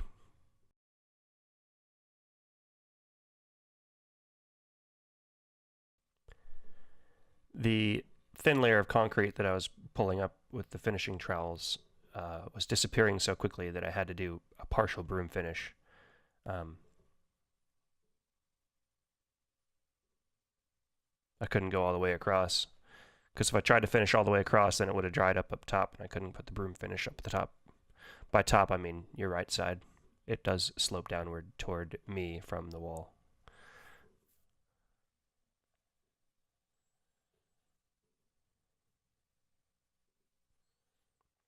And it becomes pretty obvious that the broom was stopped and started. Although that probably has a lot to do with my finishing technique as well. Good enough for me. I'm done.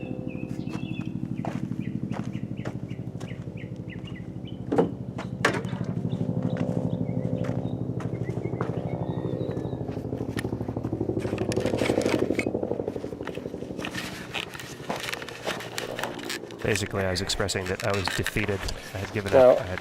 There is a review on the internet for this concrete guy. It says it's the worst concrete ever. And, that might be right. I've never had the difficulty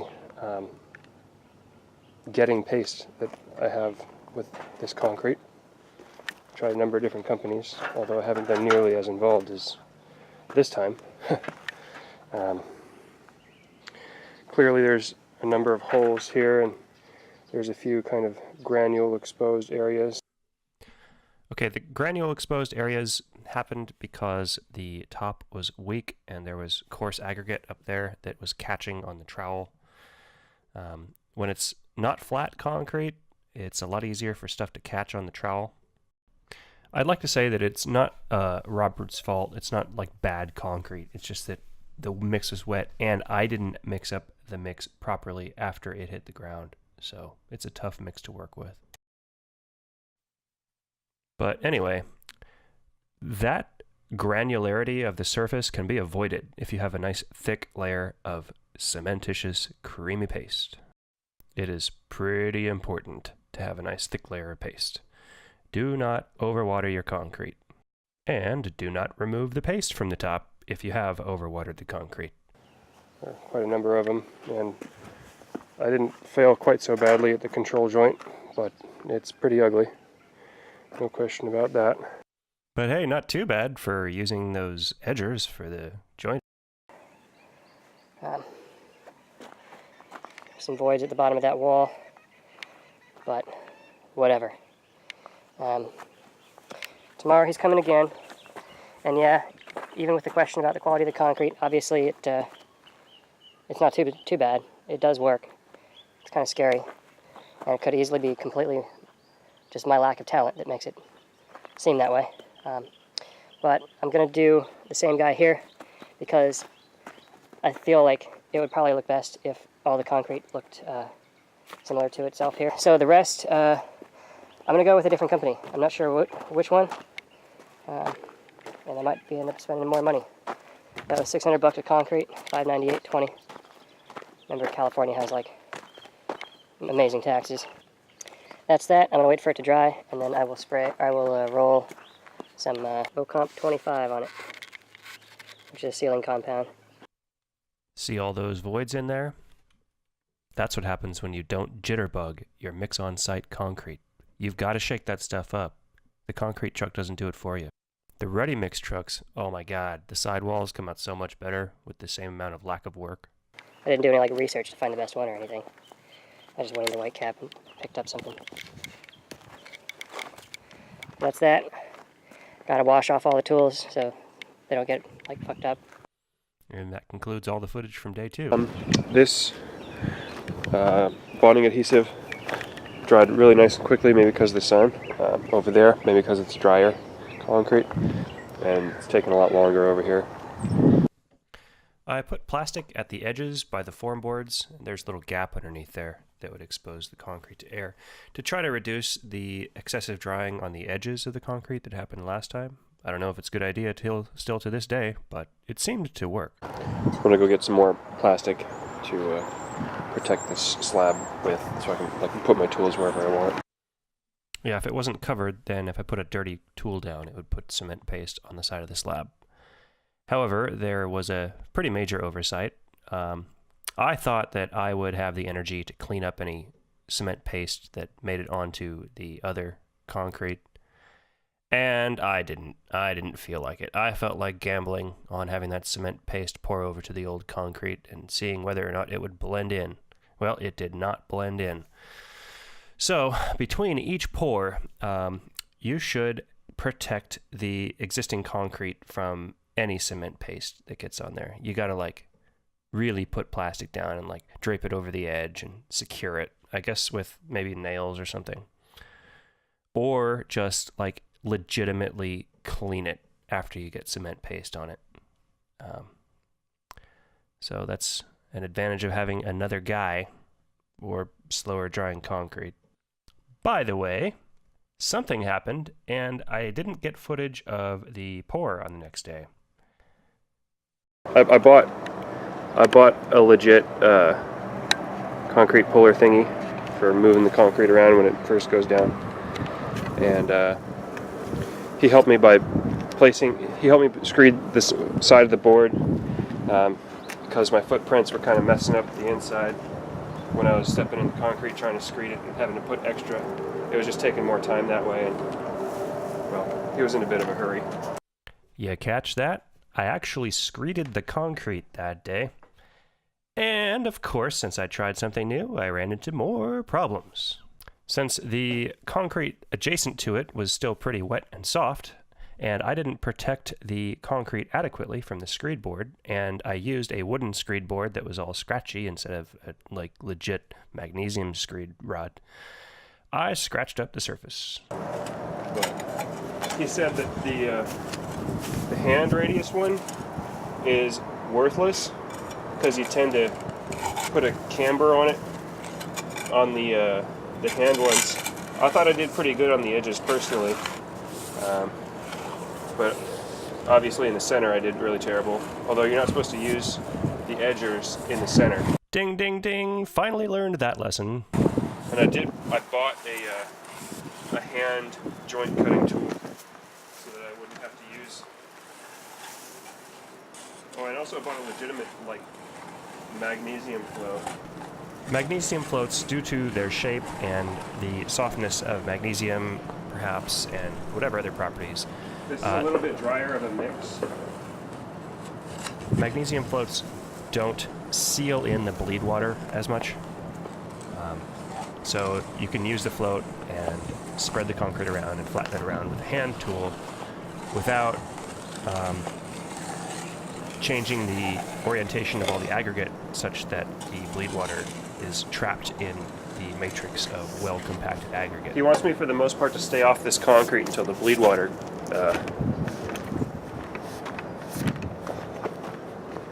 goes away.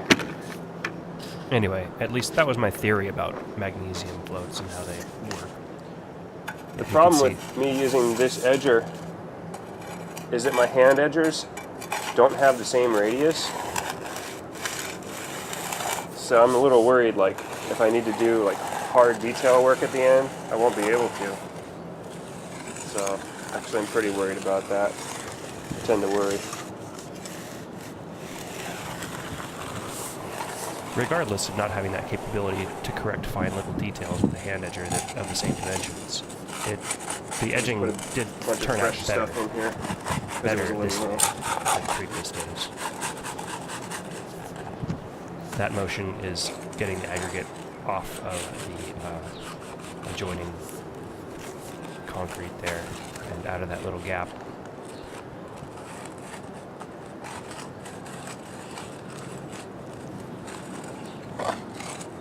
Oops, just messed up right there.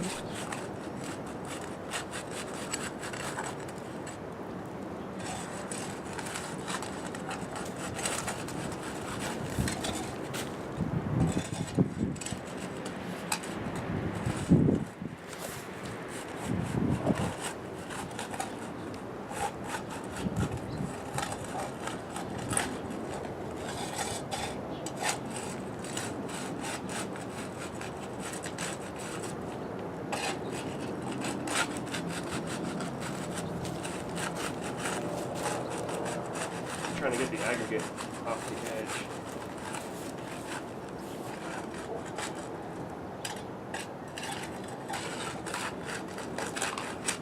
Speed 20x.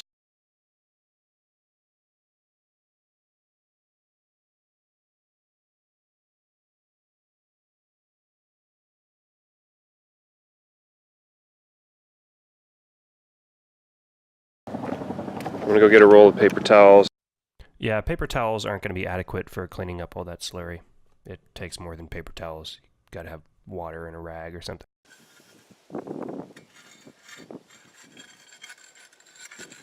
Shoot, it already got pretty hard. Did I wait too long? Oh, no, that doesn't seem like it.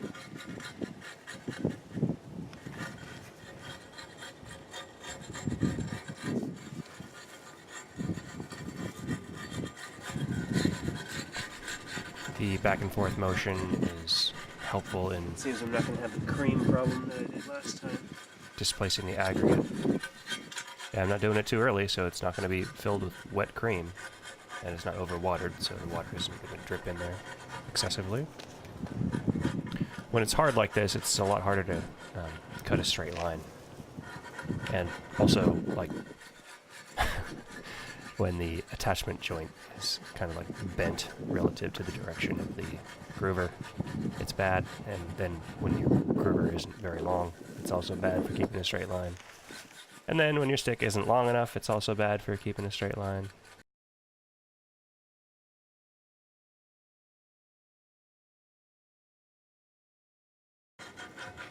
Notice the shaking vibratory motion I'm trying to induce in that bowl. That's to help clear the aggregate out of the way. Shaking that concrete moves it apart pretty well. If I just had an unsatisfied wife, she'd have a big old vibrator and I could just tape it to the pole. But instead, I have to be my own vibrator. Speed 40x.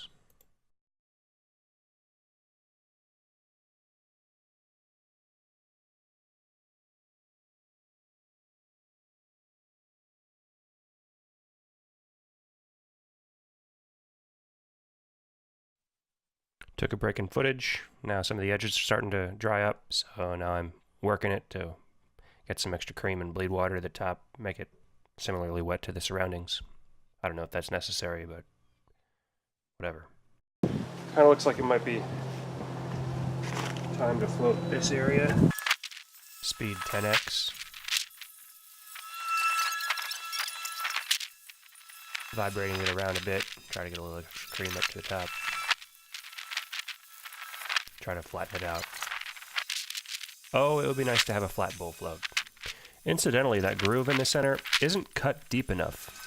The aggregate was in the way, and I didn't put enough down pressure on the tool to really cut all the aggregate out of the way. That's another thing with not having a long enough pole, is when you're toward the end of the pole and you're fully extended, then you can't really put adequate down pressure on the groover. So that's when it helps to have one of those big old pro groovers that has the tool put the down pressure for you, and a little vibrator taped to it. So many frickin' tools to do concrete. When the driver finishes concrete, he just uses big floats. Various different kinds of big floats on poles. Never gets on his knees.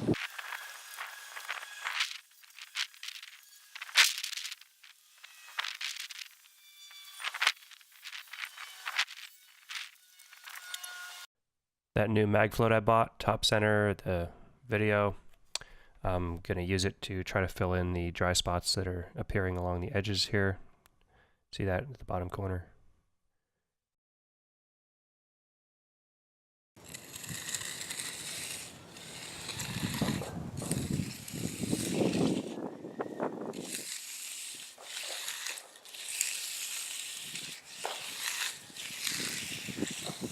It's a little stiff.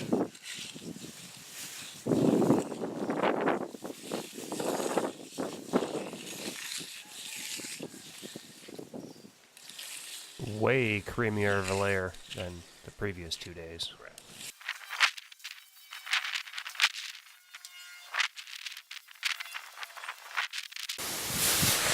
Frickin' windy ass day, blowing my protected plastic around.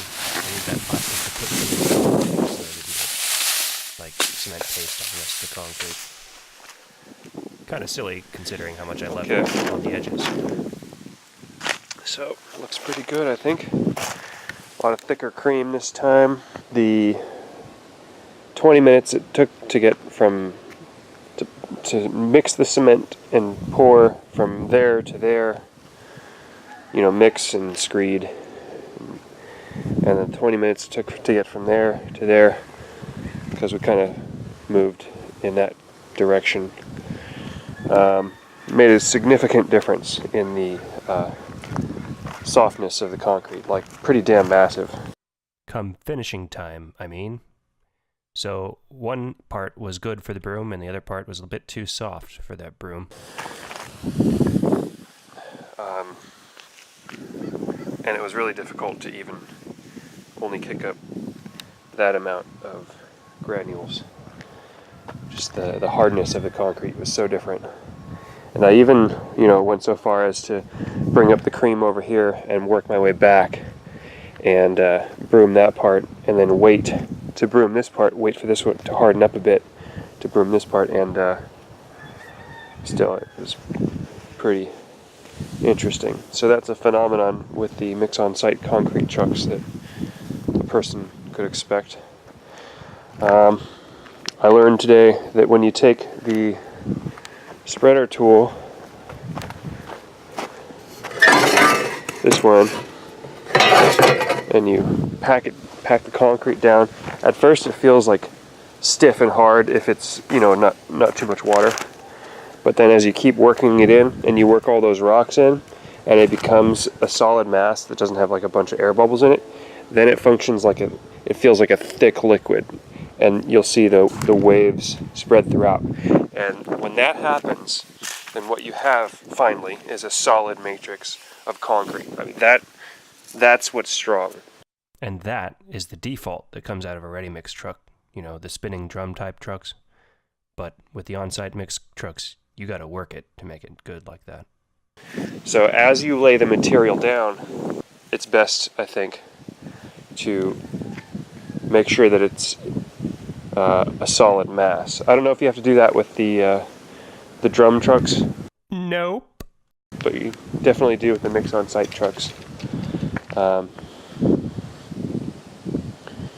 So even if you're the only finisher, to lay down and spread the concrete, you get a better deal if you order, in my case, 4 3/4 yards or more. I basically save about $100. No delivery fee, that is. And my neighbors offered to help me with the concrete on the weekend, which is coming up.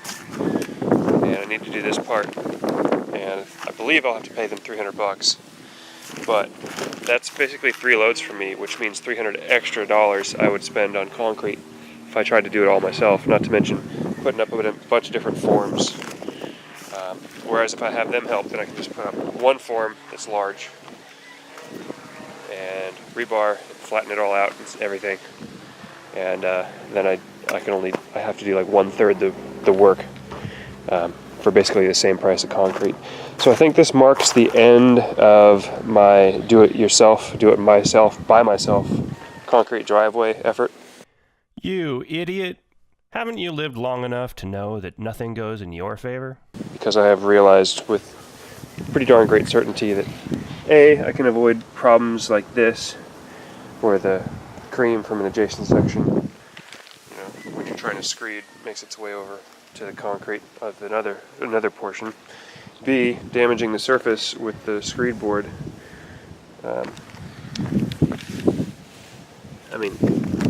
It's actually kind of hard to find. But, definitely damaging. Early stripping of forms, I had a little issue on the corner there because if I'm going to pour the next day, then I got to strip the forms. And so there was a little damage there. Could have been a lot worse, I'm sure. Probably made off pretty good with that. And by the way, this portion, I specifically remember putting extra water there when trying to finish it because I was having problems finishing it. So it was a weak part that I personally introduced the weakness to. So that was like stripping forms 6 hours after pouring, and it's a 5-sack mix, so it's not like curing very fast or anything.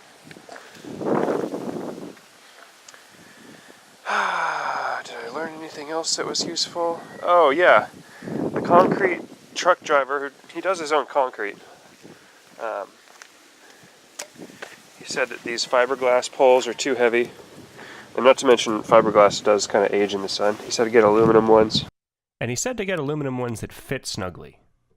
Oh, if only that was available. Where in the world would I find that? I didn't find it at Home Depot. I didn't find it at Whitecap. Nope, they're frickin' loose. I don't even know what to do about that. Where do you get good snug-fitting poles? I can understand people not wanting snug-fitting poles because once they get dirty, then it'll be kind of pretty damn tough to put them together. But come on. Took a look at my Fresno. He saw that it was bent, and he's like, yeah, that's no good. And he said, if I'm just going to get one Fresno, I should get a 32-inch Fresno or a 30-inch Fresno. And he said I should get multiple pole extensions. And with a 30-inch Fresno and the bull float, and an adapter for my broom that adapts the screw-in thread to the spring-loaded pin type pole, then I can finish slabs without having to use knee boards. And boy, I like that idea. So staying off of the slab and letting the bleed water soak back in kept a lot of the cement on the top, and I didn't have the massive problem with exposed granules being like impossible to trowel and have more cream come up through like I did with this one and with that one. Freaking nightmare. No, so just leaving it alone when it got too bleedy really helped, and it probably helped a lot that we didn't use too much water, so there's a lot less bleed water to have to worry about. Yeah, and I'm sure a 6-sack mix that has 20%, 15, 17% more cement. Would make finishing probably even easier, except for the fact that since there's more cement, it heats up and cures faster. Oh, one little detail about having more cement in the mix is that it actually wicks off moisture to the air more quickly. So if premature drying of your slab is a problem that you're worrying about, you have to factor that in. I just want to give a shout out to Robert, who owns Pacific Concrete. He was so amazingly helpful. It is ridiculous, and I feel bad for being such a high maintenance customer. I hope that if you're part of the 0.2% of the US population that's within his service range and you choose him, that you don't put him to the same kind of stress that I put him up to. I'm freaking exhausted. I'm gonna go to sleep. And later, I went out and bought some tools.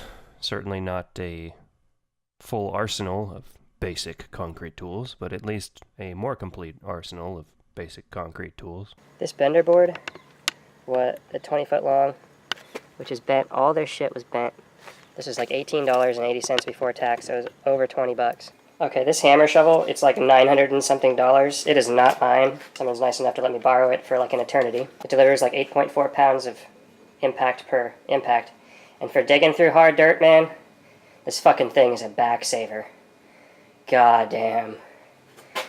It makes a terrible job, not too bad, and it makes it a lot faster. Well, here it is in all its glory.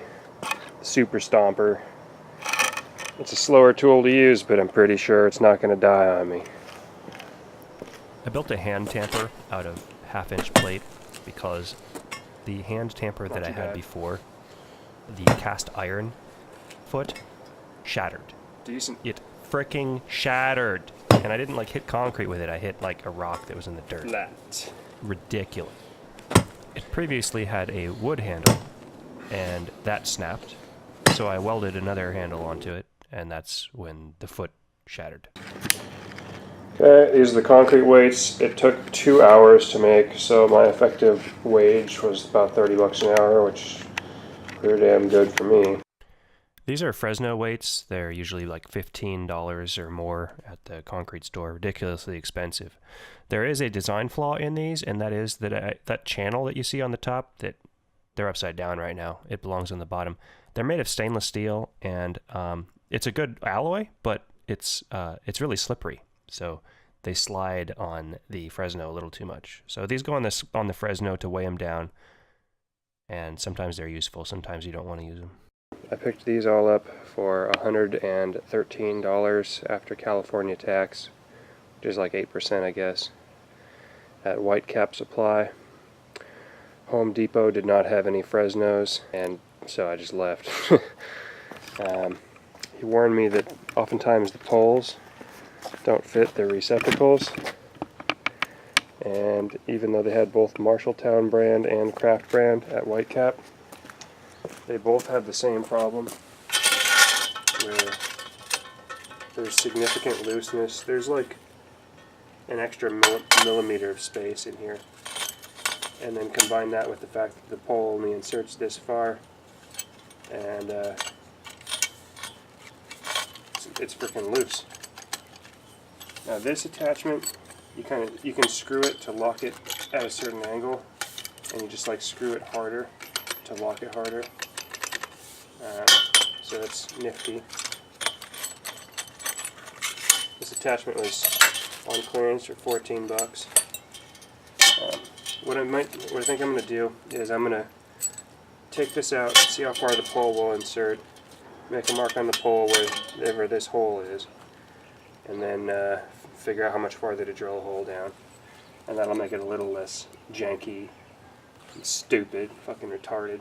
These are Kraft poles, but the Kraft poles, even in the Kraft receptacles, were similarly loose. I don't know why the fuck they do that. He recommended a 30-inch Fresno, but they only had 24-inch Fresnos and 36-inch Fresnos in stock. So I just picked up both of those, and then I realized if I don't bull float really flat, I'm going to want these smaller Fresnos if I don't want to get on my knees and get out into the driveway like on my knees, which is fairly time inefficient. That's just another case for having flat tools and doing really flat work at each step of the way. From screeding, bull floating, and then Fresnoing. It probably improves the surface hardness, but I'm not sure how really important that is in a driveway. So I don't know what I have to do to attach it. I'll figure that out later. And he said it was important to get weights for the Fresno, but the weights were 5 pounds each. They're about this big, and they kind of go right over this center bar. They're like $14.60 each. For everything I purchased, which is slightly more than this, I bought a roll of wire, and then a concrete trowel. It's not shown here. I'll probably never use, but I might use. That was like $193 or $197. But fortunately, I found $200 in the parking lot that day, so broke even. Yay! Just had a joy cutting 6 inches deep along this curved concrete, and is 1 week later too late to cut my control joints to the proper quarter depth.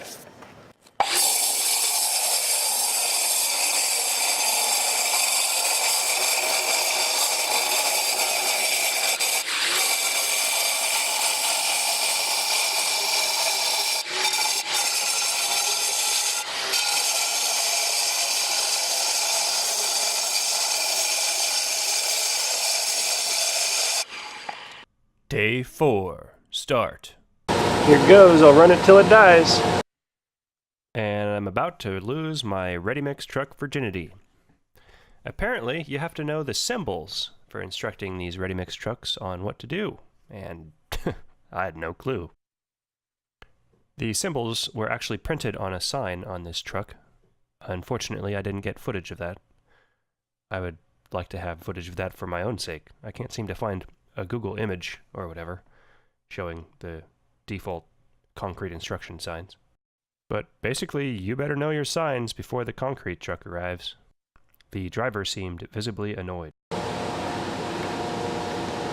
Yep, strutting my stuff. I'm a big professional. Yeah. I go over some of the more important symbols later in the vid.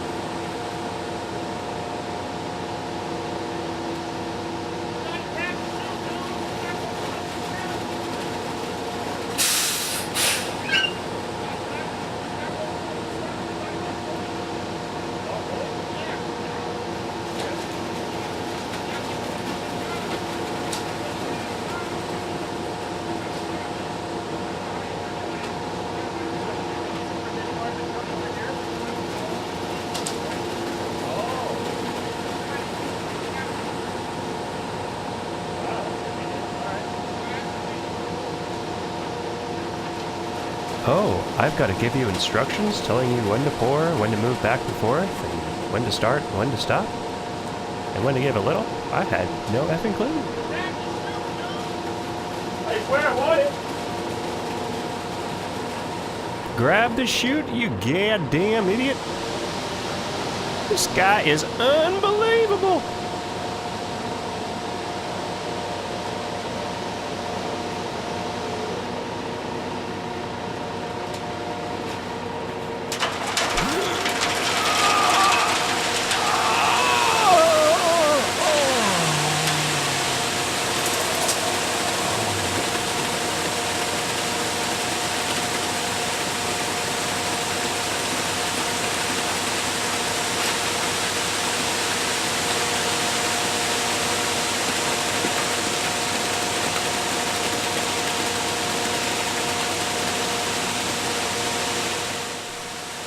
Pour too much, and you gotta move it. Pour too little, and you gotta move stuff that's even harder to move. Better get it just right.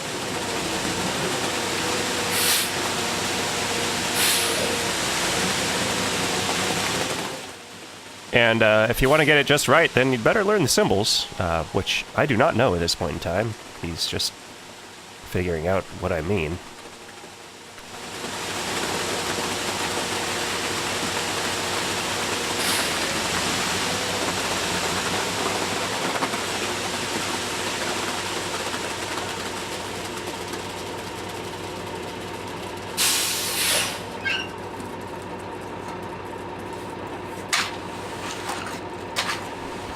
I should mention that there are little notches in the form boards between the multi-day adjacent boards, like that red board up there, where the rebar goes through.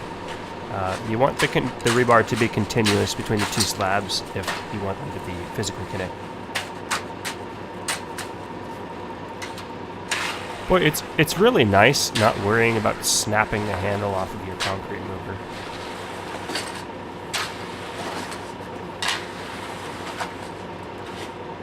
I wonder what the driver's thinking right now.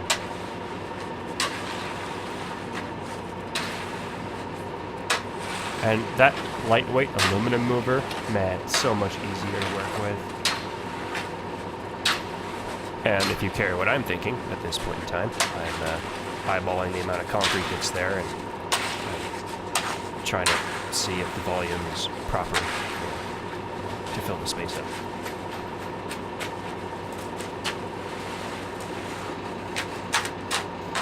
Shaking it around helps reduce the low spots. Gives me a better idea of how much volume I've got in there. It's just easier to see if it's flatter.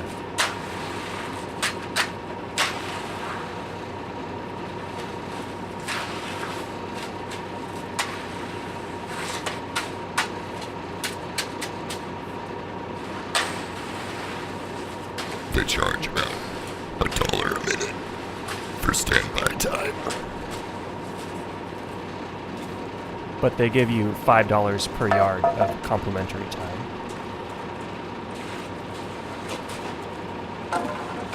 No dollar was spent on a screed board.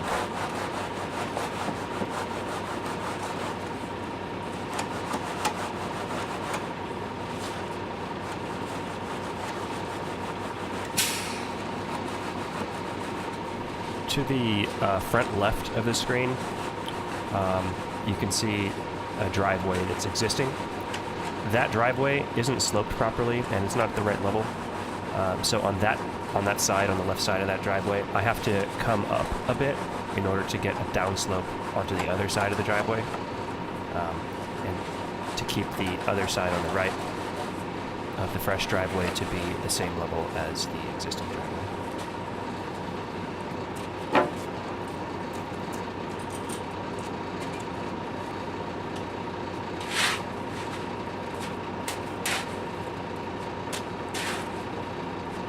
I probably should have done that later and instead gone back to pouring more concrete.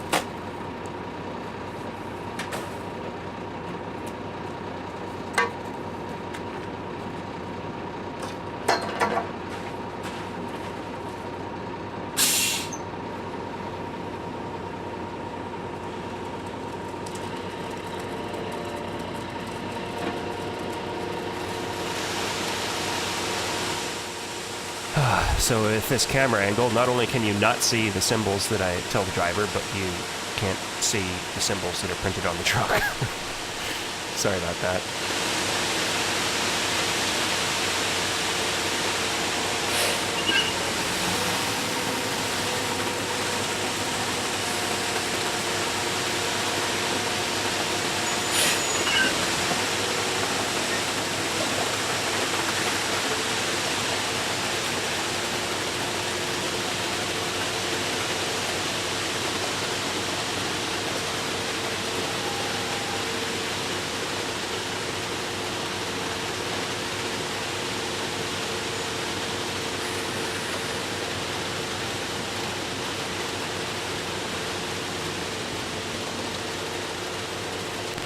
Speed is 10x.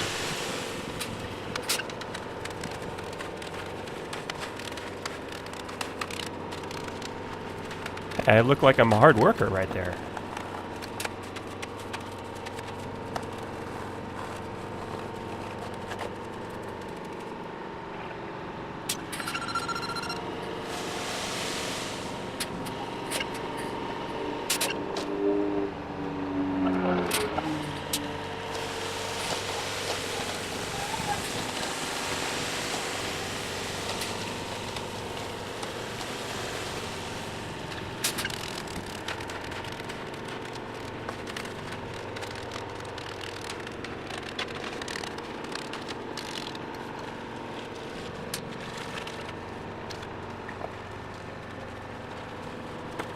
By the way, there is quite a bit of material over there in the not shown portion of the screen.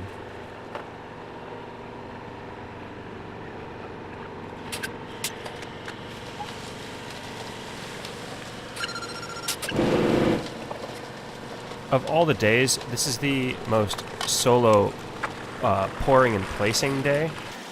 However, Freddy jumps in and helps me finish, so I can't count it as really a solo finish day. Yeah, damn, I sure got a lot of low spots and pits in there.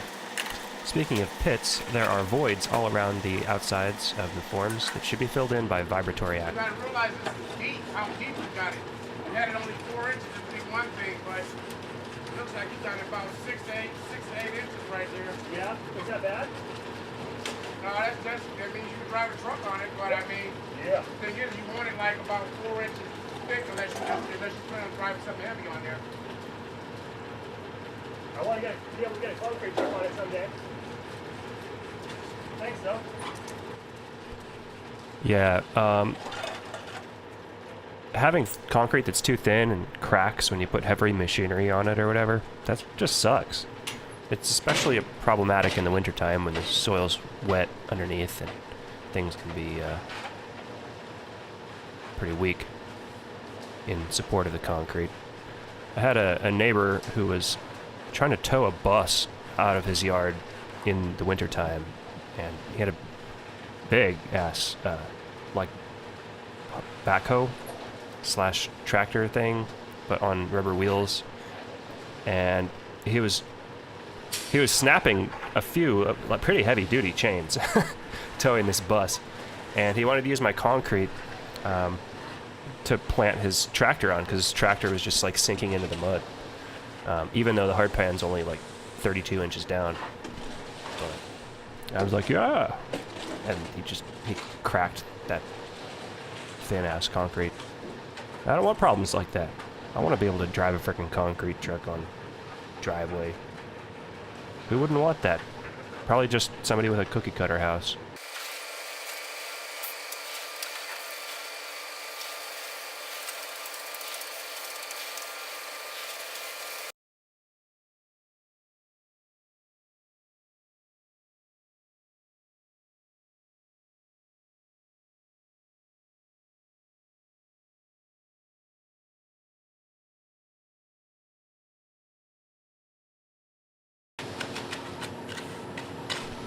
So I pretty much filled in most of the low spots, and now I'm going around to fill in those like voids around the edges. If you fill in the voids that you have around the edges, then you can have a more even edge. You want the edges to be pretty, so you gotta fill in those edges. Make them solid full of concrete. And then once they're solid, then later when you put the edger tool on them to pick up cream, then it picks up cream like the rest of the slab. If you didn't fill in the voids at the edges, then the cream would like drip down to the edge, and it wouldn't look pretty. You'd have exposed aggregate.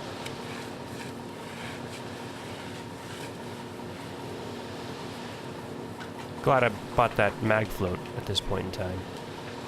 This particular portion around this circular edger is kind of difficult to get with the larger tools, so I have to use some sort of float. Or at least that's what I think.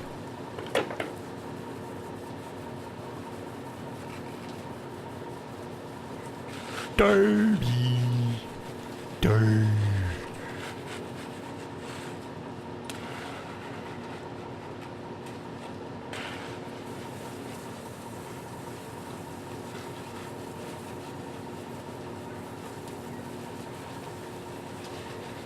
The back and forth motion on that derby helps shake the concrete around and flatten out the concrete that's under it. It takes less work to flatten the concrete with the shaking method than to simply fan it back and forth.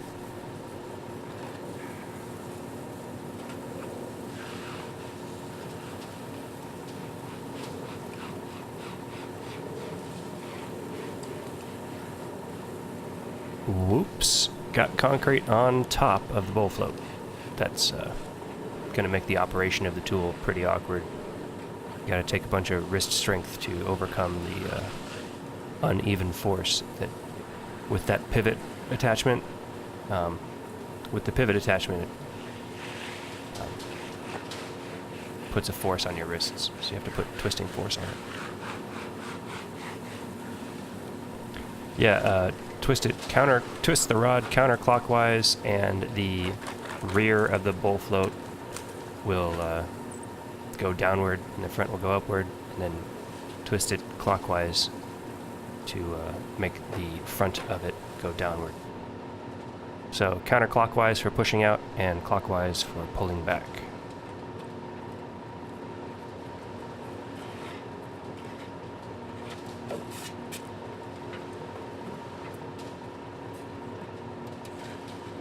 Gotta flatten out that mess I just made.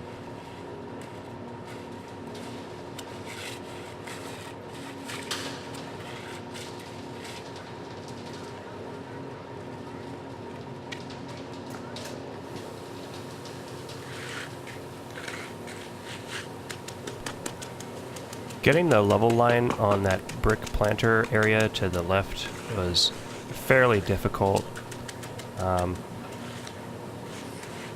God, how did I even do it? I think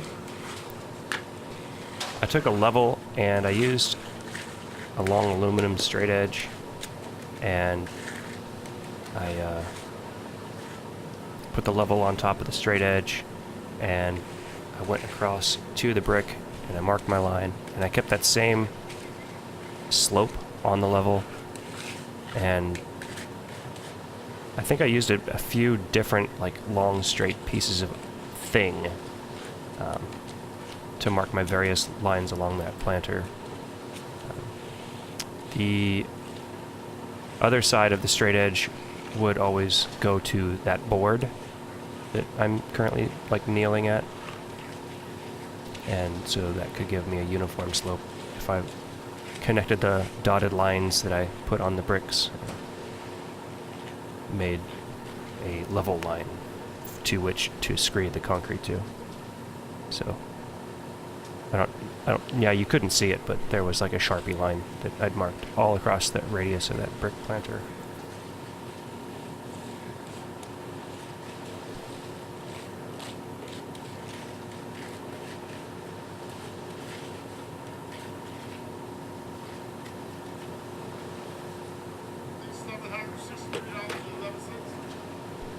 $763.11.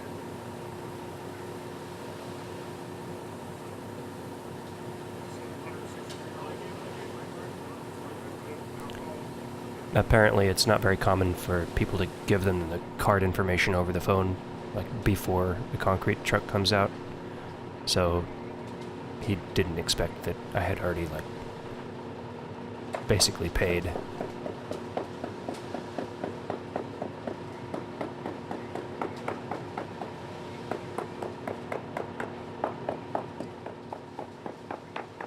Removing air bubbles from the concrete form area. And since I'm white, I'm squinting all the time. I have to wear that special baby's blood sunscreen to keep from self-igniting in the sunshine. Don't seem to mind onions or garlic, but crosses, boy, they really get to me.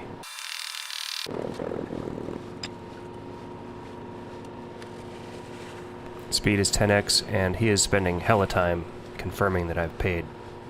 I feel bad. Thank you very much. I'll sit right here for you.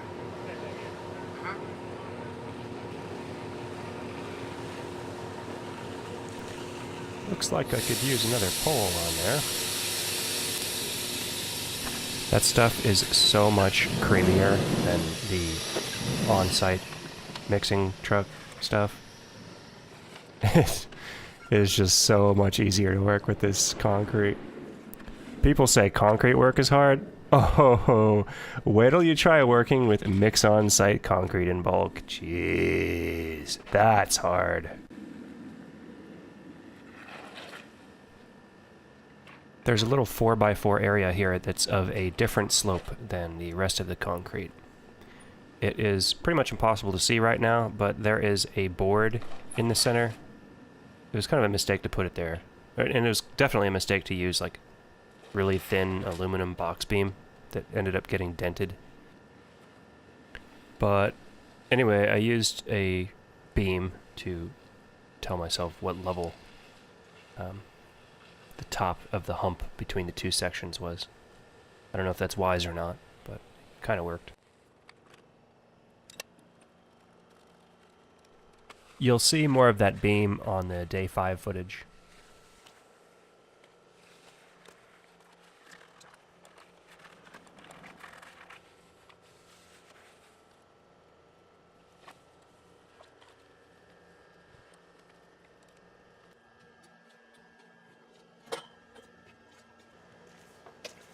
It's really expensive high performance weights.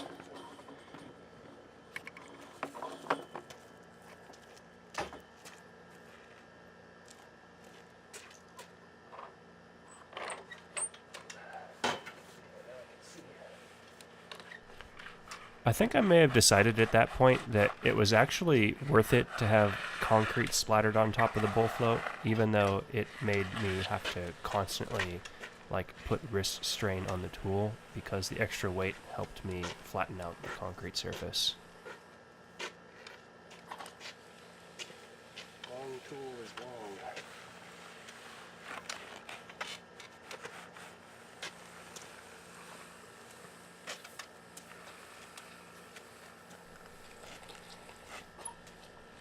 Bump. Another one of those frickin' duplex nails getting in the way. Hate those things.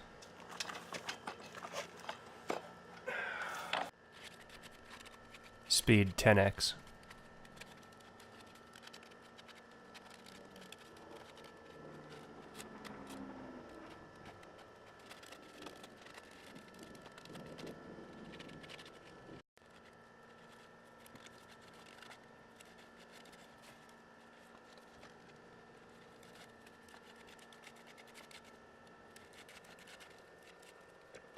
Right now I'm going around the circle with this wood float and getting the cream to the edges, because like the area at the edges is really dry.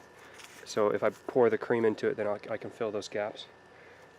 I think it's like kind of impossible otherwise. I'm not sure. The brick absorbs moisture like nobody's business, so it's just sucking the water out of the concrete. I should have coated the brick with, I don't know, some sort of glue, something that seals the pores. Starting to feel a little stiff.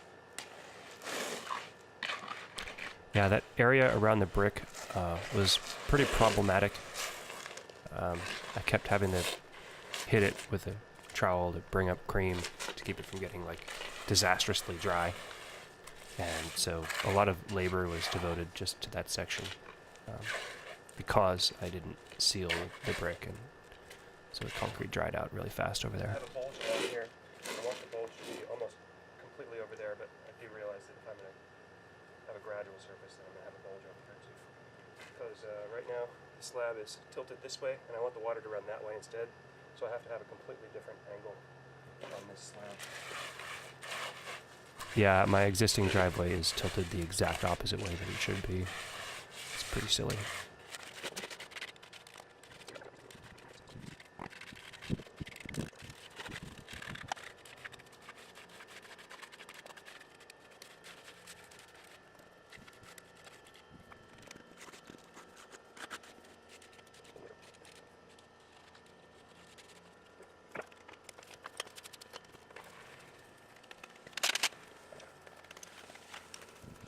Concrete truck was over an hour and 40 minutes late. The average ambient temperature of that time period compared to the earlier time When period. they were 50 minutes late, or no, when they were 20 minutes late, and they gave me a 40-minute window. And then after that window closed, it was 40 minutes after that. Average ambient temps were plus 8 degrees due to being so late. Might not be professional looking, but I'm pretty satisfied, which is level of flatness. Kind of looks like my full float is bent or something. Yep, finally catching on to that. How does that even happen? But for about $20, I mean, it's a pretty good deal. Hey, stay tuned for my paint drying watching tutorial.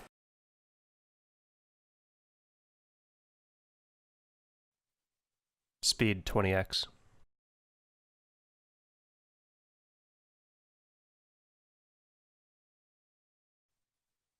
Debris from that frickin' bush kept blowing onto the concrete. My neighbors wanted me to not chop down the bush, so I didn't. Like, keep some semblance of the beauty of the property. But it's a pain in the ass.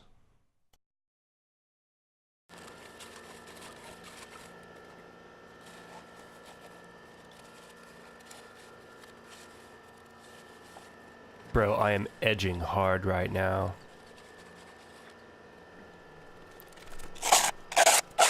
This is a debris clearing technique.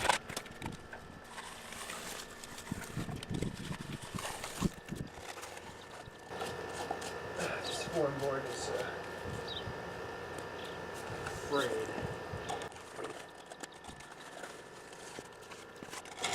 Definitely gonna want to wait a while to strip the form if it's frayed. The fraying or like overlapping board sections that are on concrete form boards really mess with edging. So be careful that your form boards are like super even with one another if you want to do edging.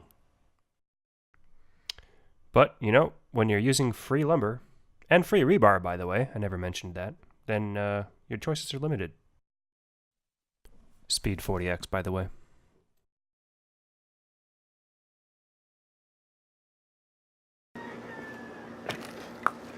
I might It's really hot right now. fill in some paste into this ever drying side here. My brain is not working very Get well. a snack. I'm going to turn the camera off for now because there's limited battery. Kind of want to show the other part. Okay, so I'm just going around the slab doing this motion, filling in some low looking spots. I think that makes it flatter. Not really sure. It definitely feels too early to get a Fresno on it. Although maybe it's not. I don't know. Speed 10x.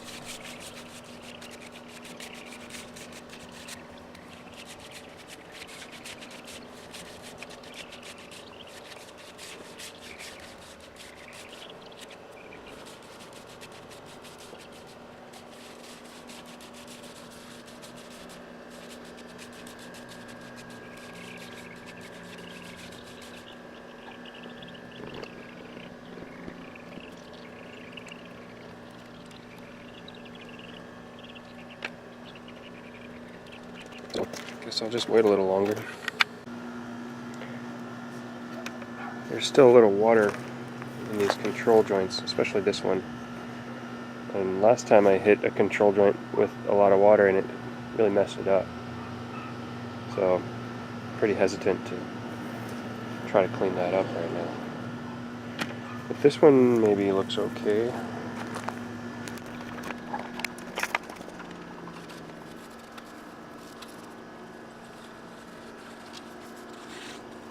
At this point, I have purchased a hand groover. It is a coarse one, which is more expensive. And I don't think I've purchased a smooth one. I feel like it's getting to that point right here where I'll just scrape up too much of it if I run this tool through it. So I'll just leave it be. Not perfect, but well. I should have purchased a smooth one. I just didn't. Yeah, there's still hella water in that joint. I'm just not going to hit it yet. I wanted you to see it when I hit it when it's watery, but really don't want to fuck it up. Yeah, when there's a bunch of water in that groove and you put that coarse groover through the groove, it kind of spreads the water against the cream that's there and dilutes that cream and like removes cream from the edges. So you want to wait till it's pretty dry. And that's when you want a smooth groover, which I don't think I ever bought, but is one of those necessary tools if you're going to do hand grooving. When you don't have that smooth groover, then you can't put the finishing touches on that internal groove at the end. You have to just leave it alone and let it be whatever it is. Okay, this one doesn't seem to be bleeding. So I'm hit with this pool trowel. It's a funky shape, so I'm using a pool trowel.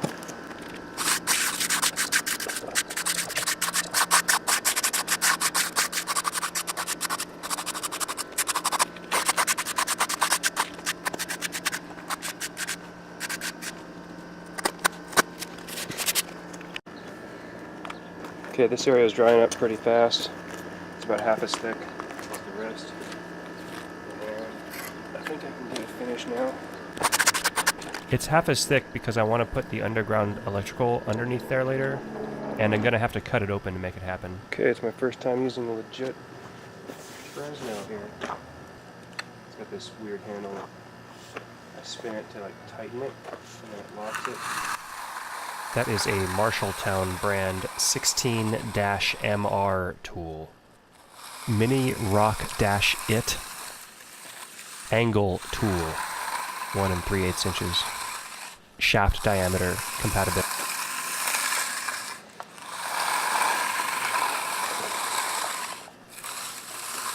See what's going on right now?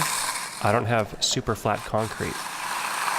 So with this Fresno, it's not touching the whole surface, and I'm not bringing up the cream in all of the parts of the concrete. Flat, flat, flat. Makes it easy.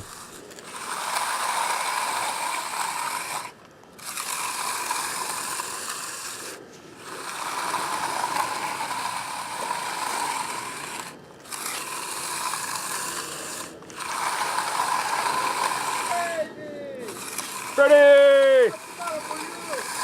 What's the matter? Doesn't look too bad if you ask me. I like it. Thanks. Looking good. See? Water's going over there. Yeah. Oh, what are you doing right here? You more high? Oh, the water's Right. going over there. Yeah. And then Ah. I'm going to put the dirt higher because I'm going to run an electrical box right there, and I have to cut the concrete later. So I need it to be thin. I just put this one. It's good. Fuck, I'm fucking coming every day afternoon, man. Yesterday coming 6:30, almost 7 o'clock. Damn. Mira. Ah, ya se lo aventó. Kind of getting the hang of this concrete stuff. Ya la hizo. Ahí está bien. Yeah. We're gonna ver. How many yards you got on it? This is 5.5 right here. That those are all 4. That's all full. So 12. 12 plus, so 17.5 so far. So right here is not too much. Oh, you put in board right here? Uh-huh. Oh, okay. So you're too much high right here. But later I'm going to tear that up. I'll put concrete. Oh, right there? Yeah, maybe Oh, a few years or something. After I do the electric box. That's good, more better. I like your light too. Thanks, Freddie. It's really bright. Yeah. Ahorita voy para allá, para dejarlo ayudar un ratito. Tráeme un vaso de agua. ¿Quieres trabajar con otro? My wife says- Freddie has been a foreman at a local concrete company for You need to work it. a number of years, Oh, so you're getting just kidding. compliments from him is actually pretty damn meaningful. Shoot. And here he is. He's been working since 4 in the morning. I know. That was good. He's coming in and he starts working on my Thanks, Freddie. concrete. I'm glad. That's more better than this. Meanwhile, his wife Chaparra! is expecting him, but nope, he's just gonna bust ass and Yeah. keep working. How much you pay? $21. Who you buy? White cap. All the Marshalltown tools, they're having clearance. It's like half price. I got my little tooth. And now that I think about it, I realize what an insensitive dick I am to accept his help. Holy crap. Language barriers suck.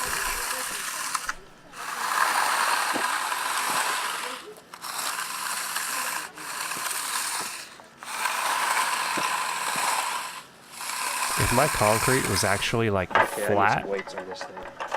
I could be like totally done with Fresnoing the whole area by now. Easy.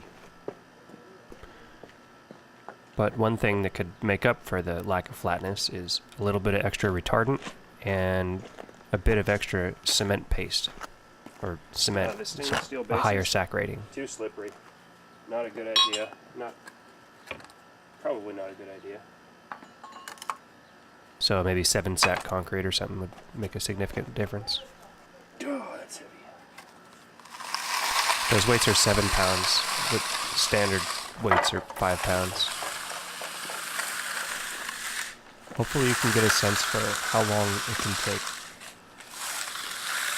Definitely a lot less work than pushing on the pole. For how long it can take to flatten out that concrete that's not flat. It is just so important to get it flat at each stage. Unfortunately. I really wanted to be proud of a solo driveway, but I guess I didn't want it enough to not accept free help. Yeah, so it was smoothing out the whole section a bit faster. Wish I could be more educational for you. You probably know more about what you're looking at than I do.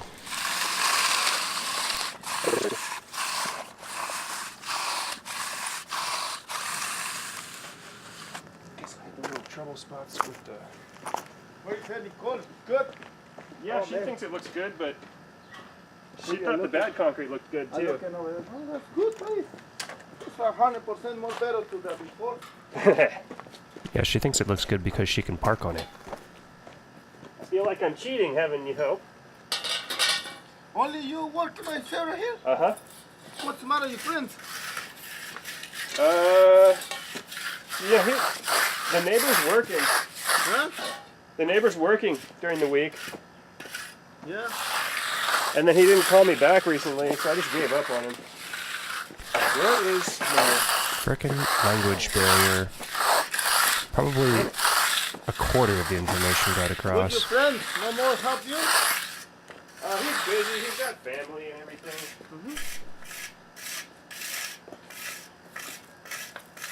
Yep. He didn't understand what I was saying. I could probably put a broom finish on this section, do you think?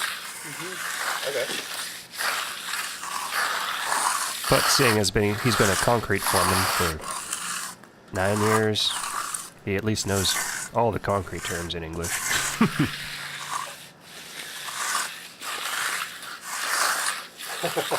Thanks, Betty.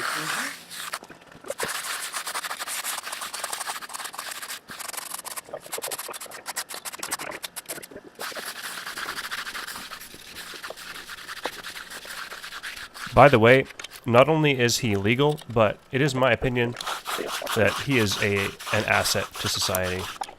And that is not my opinion of a lot of immigrants or people.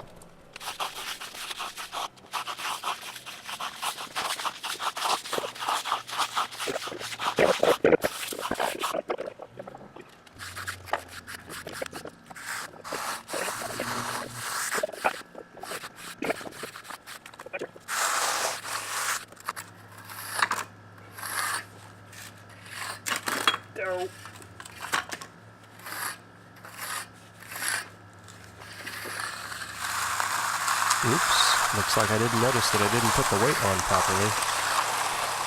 It's living on the edge. Oh, you can do that one, huh? You buy or you do? I made that. They're too expensive. It's expensive, but They're $15 each. everything is expensive. I don't know what's happened to everything expensive. Frickin' ridiculously expensive stuff. You need this and you need that one. I think Maybe don't need that anymore. Okay. Oh, maybe I'll use the hand one.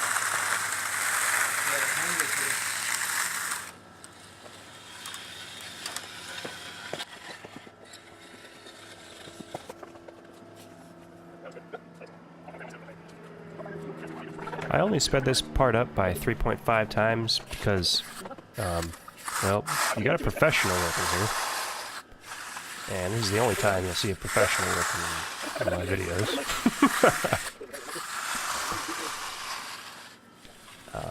His technique... Oh, that's a funny trowel that he brought, by the way. That's the tool I mentioned earlier that I wanted, but I don't have.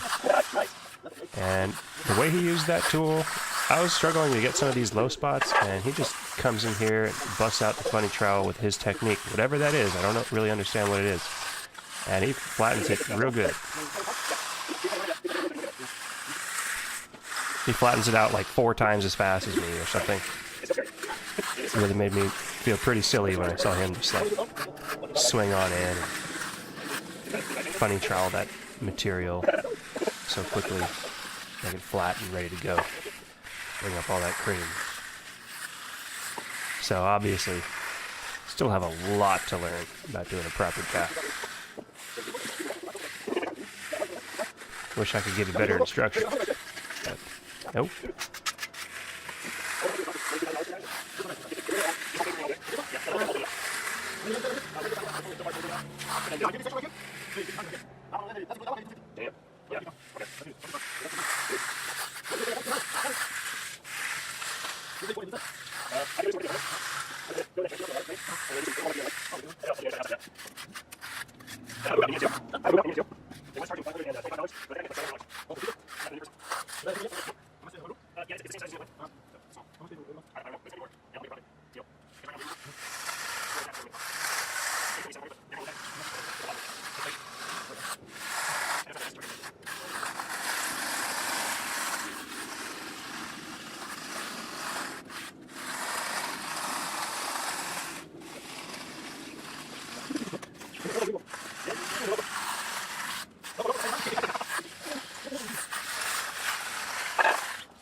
A real concrete person would have a small hand broom of similar texture to that broom to get all the edges. This is really awkward. I didn't happen to have that at the time.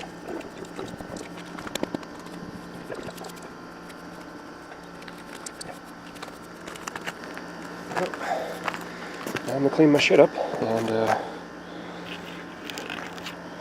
call it a day. I guess I'll come out here and in the wee more hours in the morning when I wake up and put a seal coat, curing seal on it. It's been another exhausting day. This day started an hour and 40 minutes later than it should have, and the increase in temperature, according to the graphs that I read, reduced my working time by about 1 hour. So it's a pretty significant stressor for me. Not to mention it was freaking hotter in the day, which made the whole process more exhausting that day. Even despite that, the fact that the concrete was good, that made it appear so much better, and Freddie had some significant role in that too. But even without Freddie, like, it would have been the best looking slab yet. Carl's really. It's Friday today. Seems that every concrete company charges a Saturday fee, like extra money. I'm going to take advantage of that price increase discouragement and just let this slab cure until at least Monday, and that way I can get the better prices again, and by that time the slab will be a bit harder. Apparently I had 10 minutes of standby time. This is 5 1/2 yards. That's not bad considering I had no idea like what symbols to use, and apparently I was supposed to direct the truck. I thought he'd control it from the back, and that was silly. Yeah, even at the same company, some trucks have controls at the rear and some trucks do not, and this particular truck did not have controls at the rear for the driver to do stuff with. And then you got to be in visibility of the mirrors, of course, so the driver can see you from the vehicle. So, lesson learned there. This is a 4.5 inch slump. That's what I ordered anyway. Seemed really loose to me. I would be surprised if it was actually a 4.5 inch slump. I didn't ask the driver to add any water.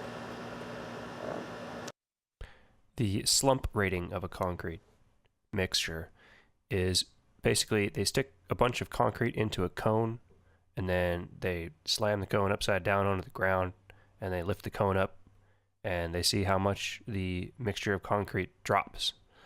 So the more it drops, the softer the concrete mix is.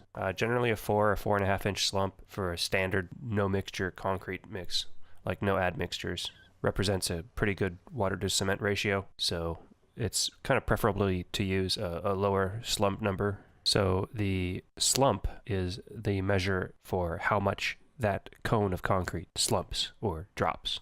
And the water to cement ratio is a good indication of the end strength for the concrete. It's easier to work with a higher water to cement ratio, but your end result is going to be less strong. But if it's really, really thick, then it's going to be hard to get the voids out of the concrete. It's going to be hard to work with the concrete, and there could be some effects of having a really thick concrete that make it too difficult to work with, and since you don't work with that concrete properly because it's more difficult, because it's more thick, then the end result is weaker because of whatever inadequate work you performed. And I don't see excessive bleed water, which is awesome. Although there is some bleed water, but I guess when you're 8 inches thick, you can probably expect that, I guess.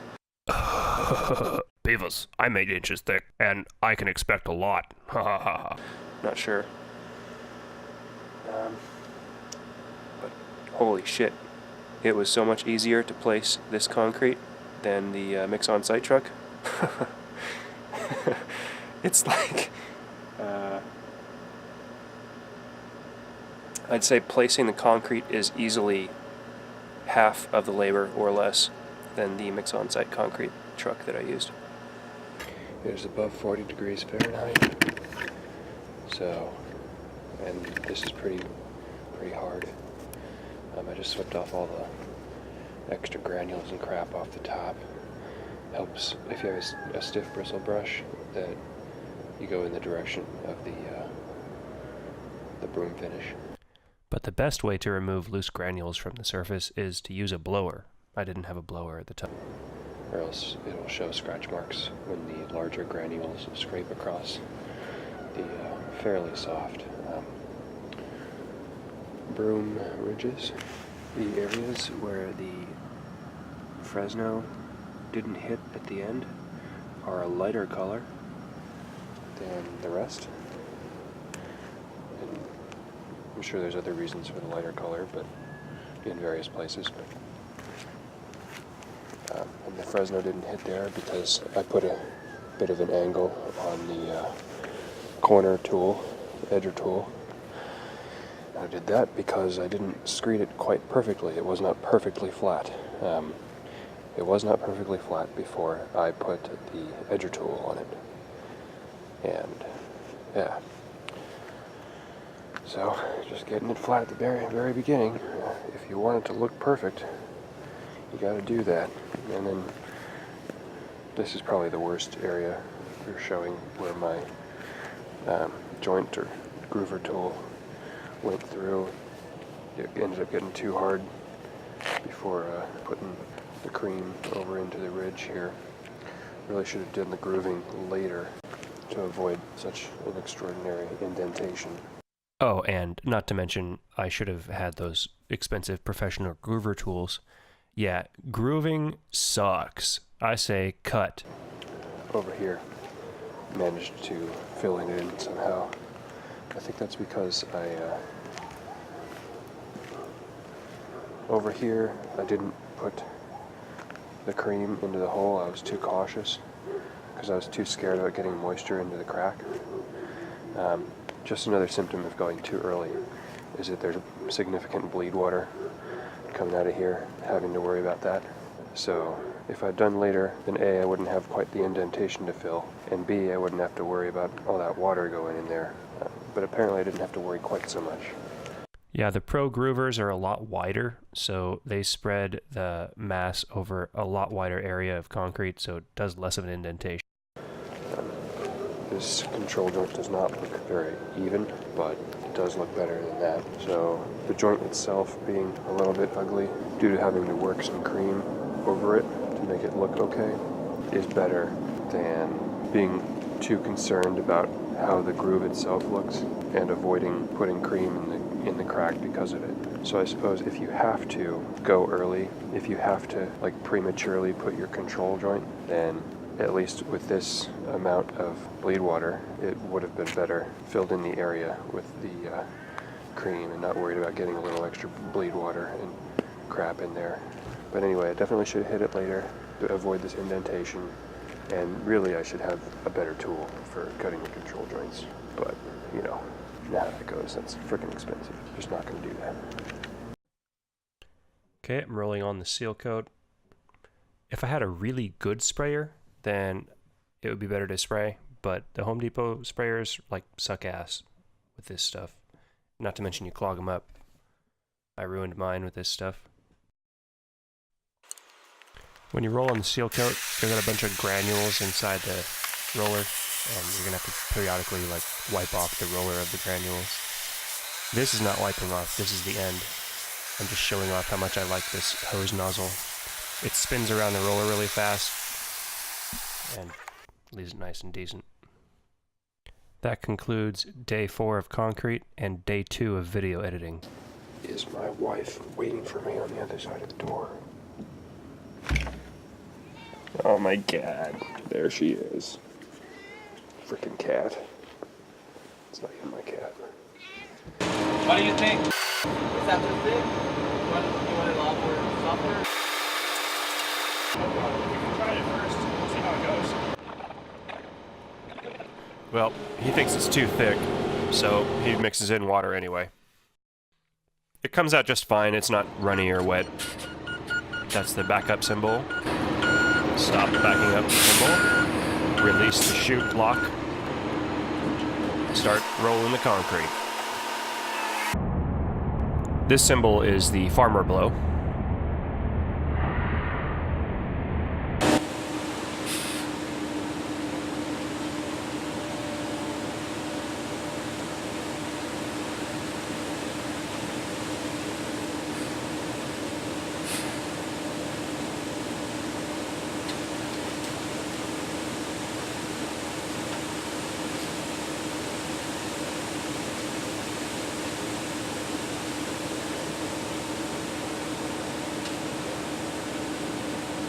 Yeah, I guess I should have had the truck back up a little bit more, because now I gotta move all this by hand.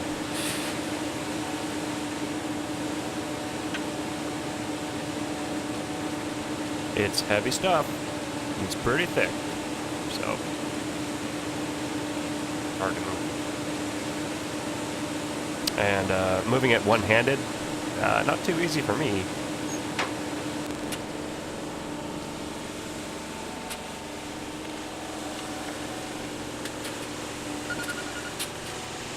This guy's going back and forth automatically, pretty much, with some input for me, but not nearly as much as the last guy. Speed is 10x.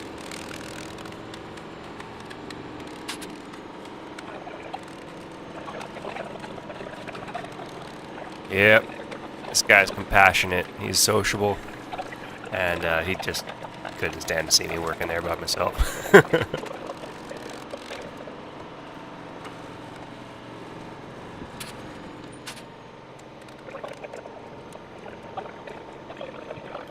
I don't know why the hell we're talking so much.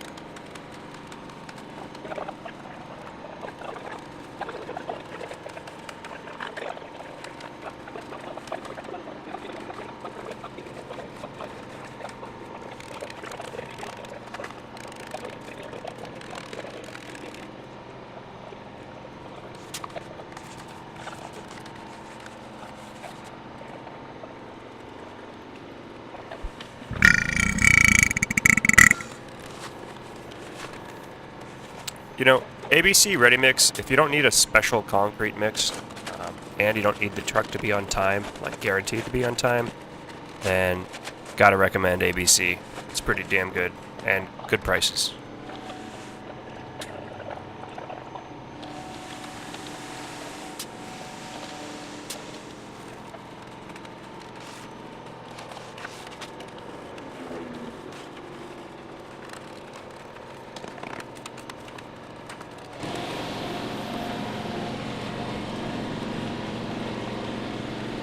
The board in the center of the concrete, not the straight board, but the other board, that tells me what level the concrete should go up to, because there's a slope difference between, or on either side of that board.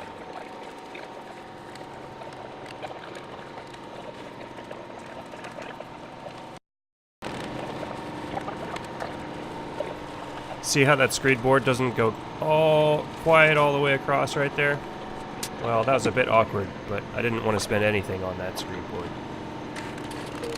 And by the way, a 2x4 is going to be heavier than the purpose-built rectangular beams that they use for screeding.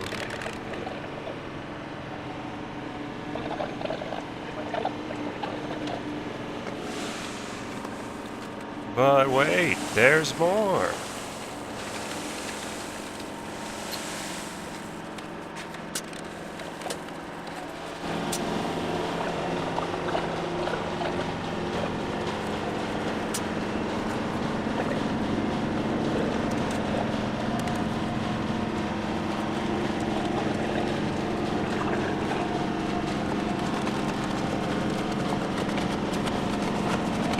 I've got to hide my top secret techniques behind the wheelbarrow.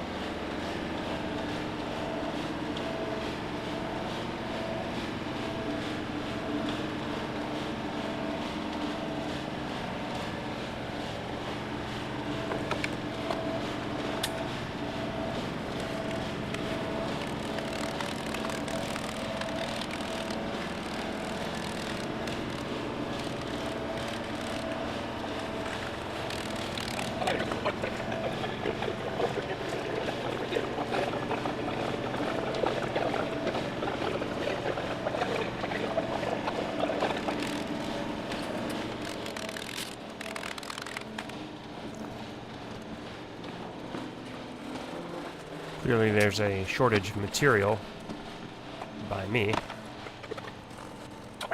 It's pretty awkward to try to screed that from the side with only one guy. It doesn't really work.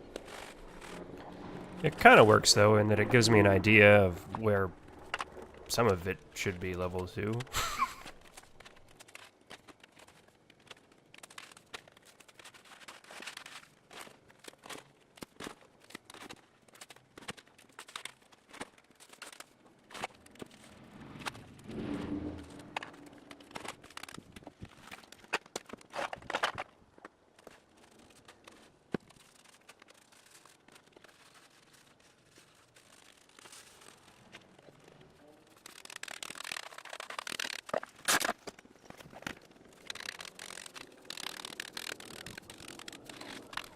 Man, that camera guy's a frickin' slacker. We're getting terrible shots. Here I experiment with putting weights on the mag float. I don't remember whether it helped or not.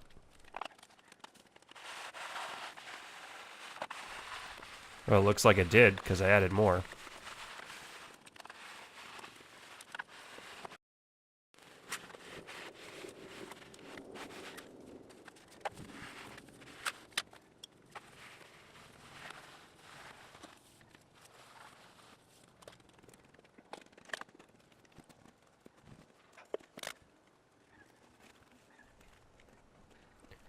I put on some extra thick socks to go into those concrete boots, because those things hurt my feet. I guess they're not the right size, or I don't know.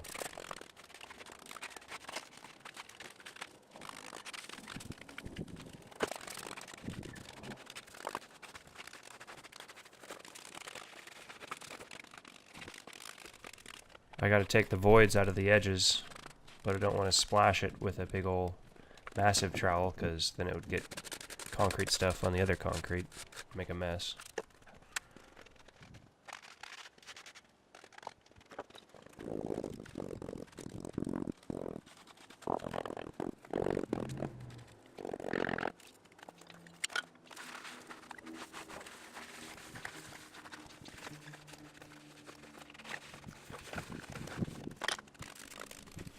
If you float in multiple directions, then it kind of flattens out the slab more thoroughly.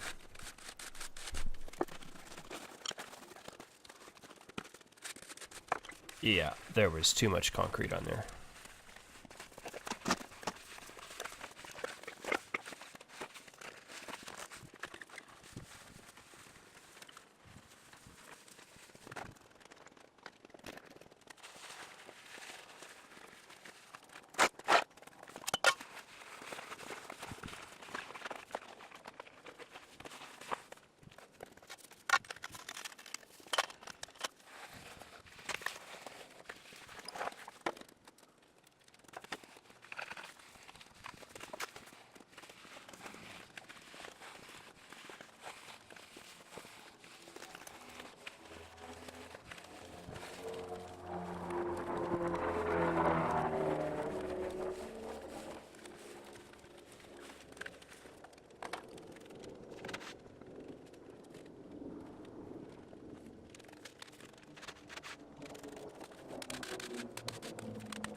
if you're gonna slack on screeding like this, then I'm not a pro, but I'm just gonna recommend using some sort of super plasticizer or water reducing admixture to make it flow better than this concrete scene here, because it didn't quite come out as flat as I wanted it to.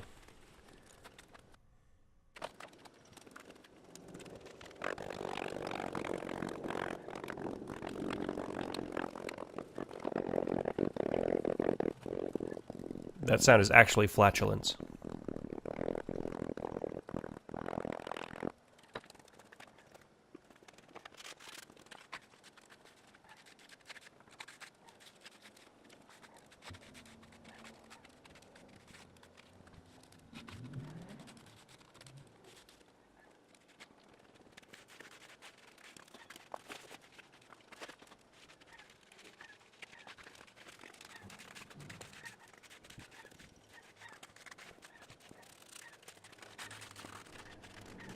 Yep, really trying to get those edges just flush with everything else around it.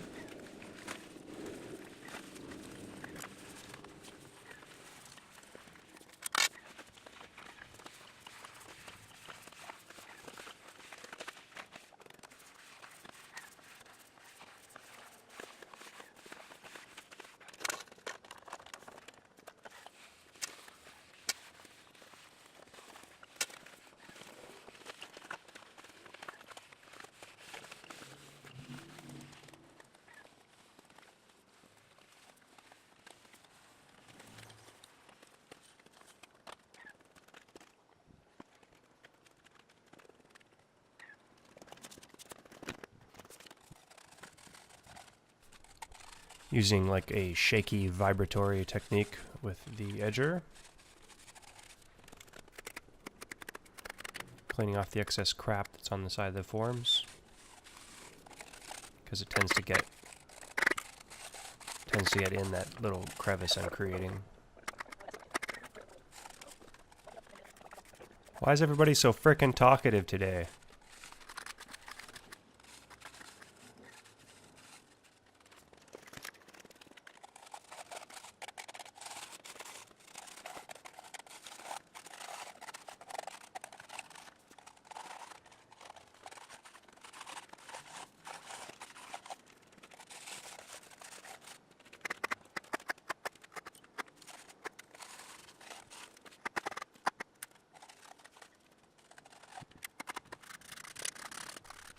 Some people use a technique with the edger tool to remove all the crap from the side, but I haven't mastered that technique.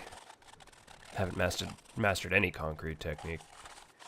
Although I think I'm getting actually quite good at the half-assing technique.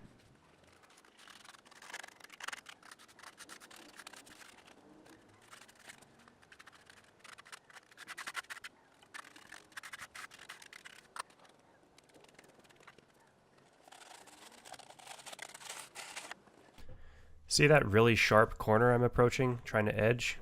This is the tool that would actually get it to work. That tool, a regular edger, not going to work. If it's too sharp, then you can use something like that. But I didn't have the tools for that corner. That one corner has got to be the biggest little failure portion of the slab, because it broke off.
I was originally planning on cutting a few more grooves in this concrete, but I decided not to this time. I decided to actually saw cut some of the grooves later.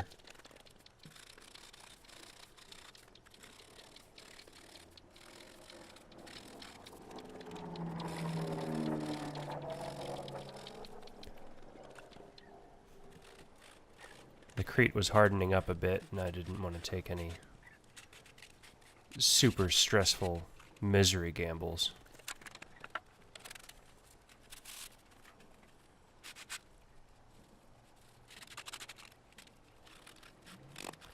I'll reiterate that I think that cutting grooves at all is still pretty stupid and silly, but oh well.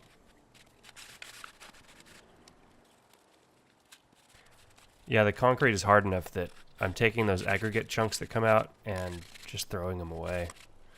Don't even have much hope of trying to get them back in. I'd rather save the time and just throw the big chunks out.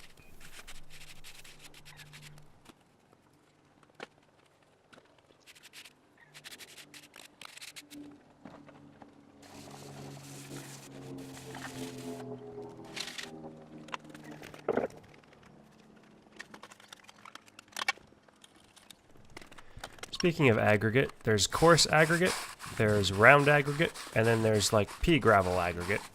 And the coarse aggregate is harder to deal with because it likes to catch on the edges of your groover tools and such. And when it catches, it disturbs all the concrete around it.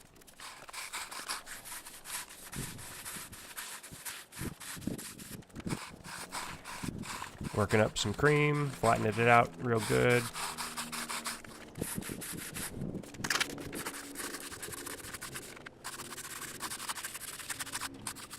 Real good enough. Guess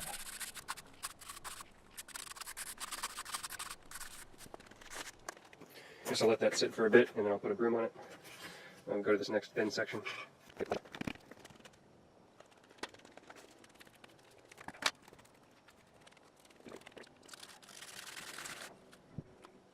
Still trying to mess with that awkward corner.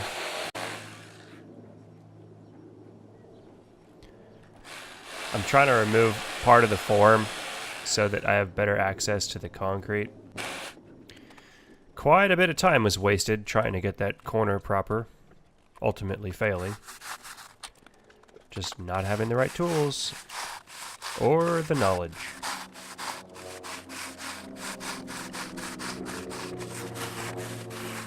Spending extra time here trying to flatten it because there was not anything even close to a proper screed job, so it wasn't flat. Just could be considered a waste of time depending on how you look at it. I was just getting on my hands and knees, begging the concrete to be flat. Actually, part of the reason I'm in there is because the area around the groove is, like, messed up. Yeah, when you don't have those pro groover tools, man, I don't know if it's worthwhile to try to put grooves in it on the same day as the pour. I really don't think so.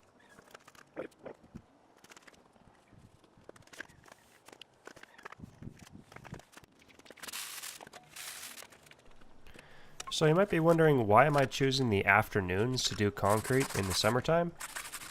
Well, that's easy. Because all the real concrete guys took up all the mornings, so their only availabilities were after 11 in the morning. And I understand that it makes it tougher to place that concrete when the temperature's hotter, because the super wet time, I don't have nearly as much time to work with it while it's super wet to flatten it out properly.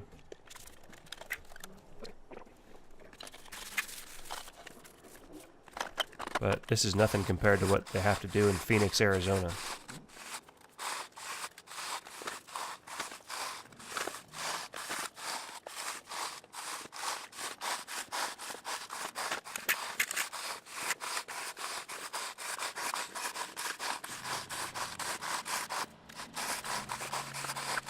Put your left foot in, put your right foot in, Put your left foot in and shake it all about. Do the not flat concrete dance and do it over again. That's what it's all about.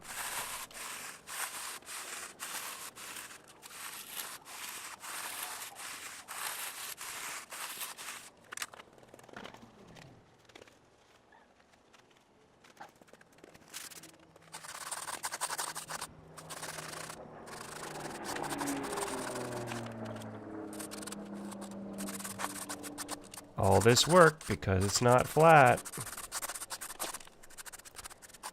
You know, the pros generally have at least 2 guys. I think they're onto something.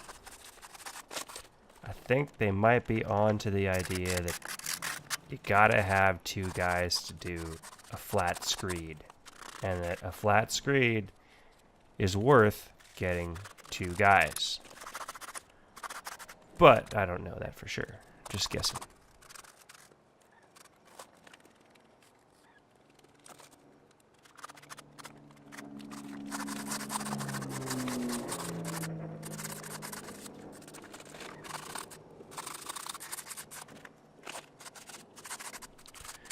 The surface hardness of concrete goes up with additional like hard troweling, which, you know, could be nice.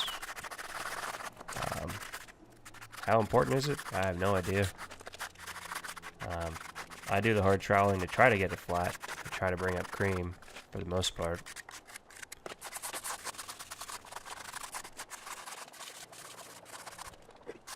If you put too much of an angle on your trowel as you're going over the material, then you're going to run a good chance of like catching the edge of like more square shaped aggregate flakes, and you like disturb the surface if you put too much of an angle on that trowel while you're finishing. Well, I can leave a few little holes in that part because I'm running out of time and don't feel confident that I can get the rest of it reasonably decent. If I keep going on that small section, that is.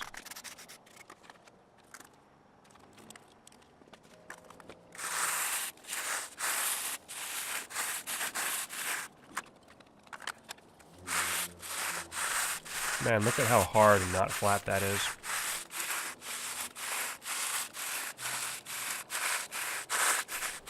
I'm glad I got that like 28 pounds of weights on me. You guys know though.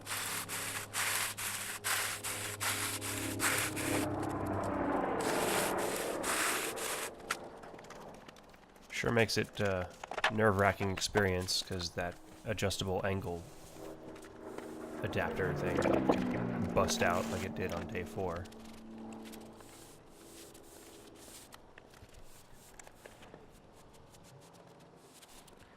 Yep, that broom technique is consistently poor. There really isn't much excuse for that.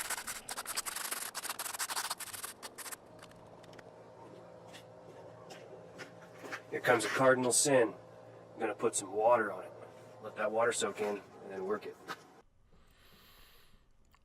Well, looks like it was just getting too hard for me to deal with. That is basically a failure to do the job.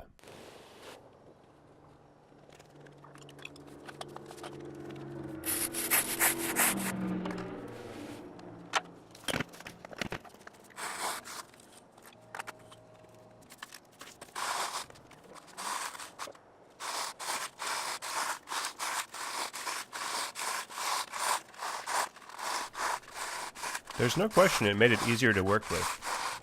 And I don't think there were any significant visual artifacts that arose from the usage of that water. But still not ideal.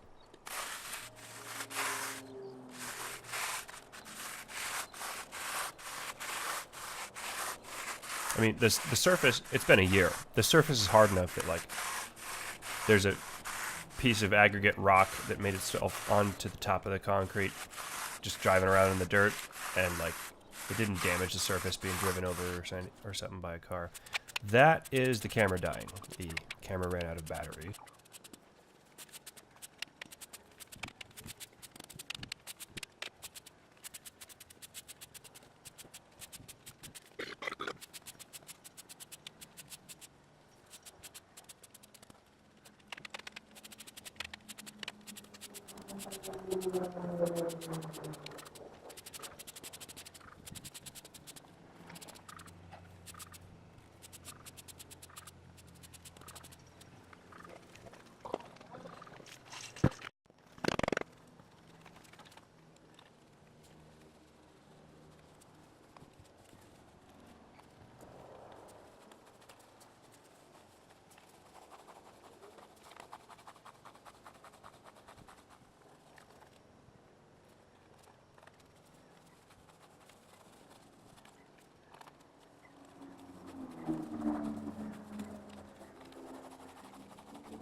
Okay, I'm gonna wait for a few hours for that cure and seal to like really harden up so I can walk on it. I don't know how long that's gonna be.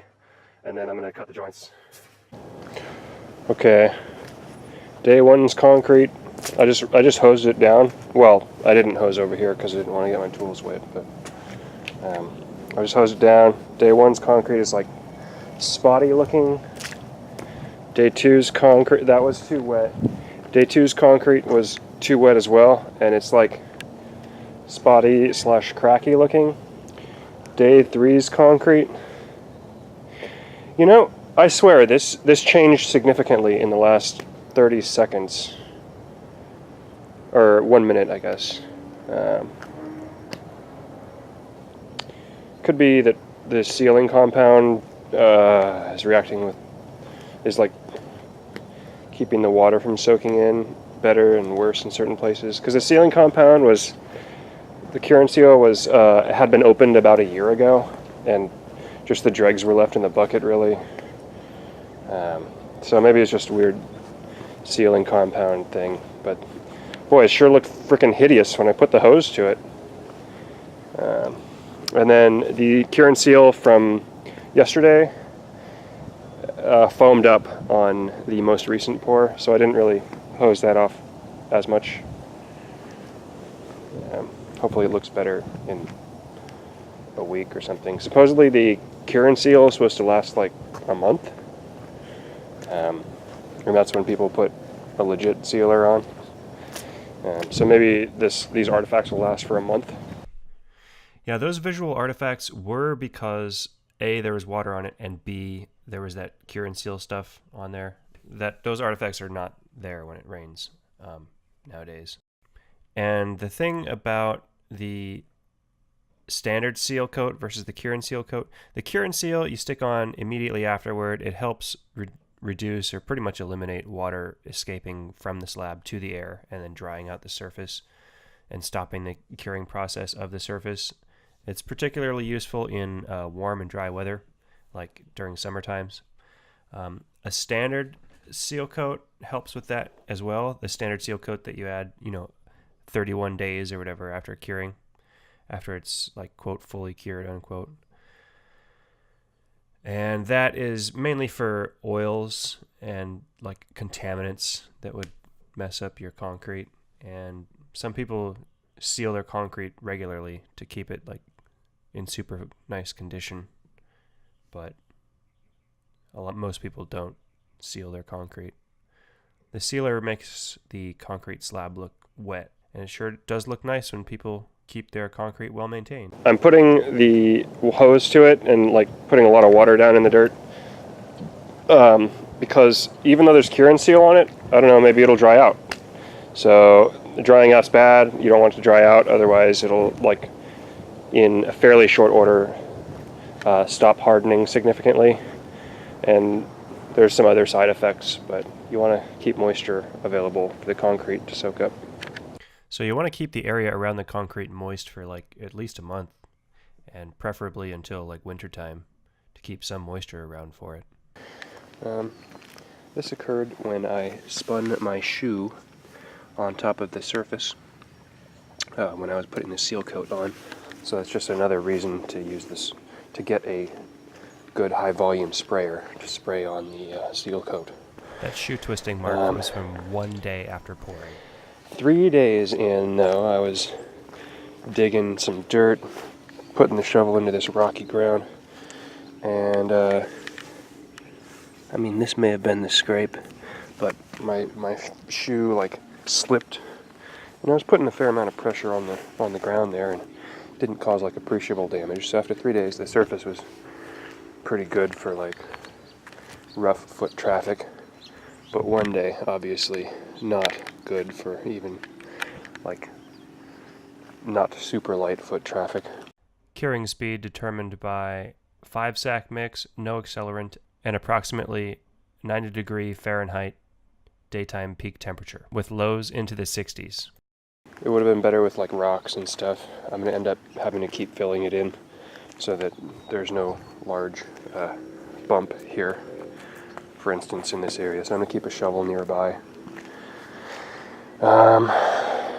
Yeah, you just want to keep it wet so it keeps curing, keeps absorbing that moisture, so you can get maximum hardness.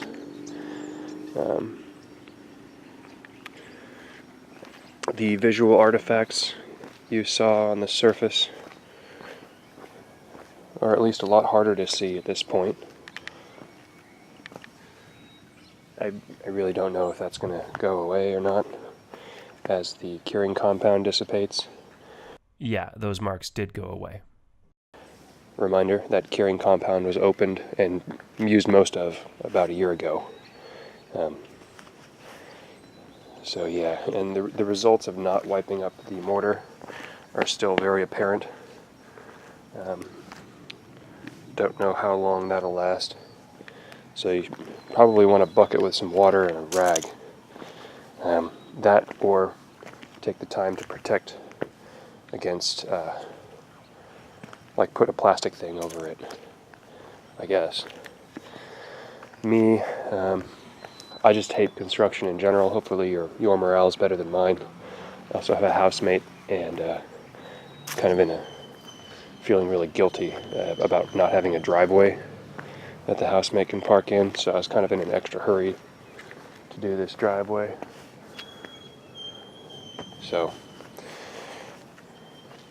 I decided to gamble on not cleaning it up and seeing what happened at points where the cream from the fresh pour would overlap the old pour.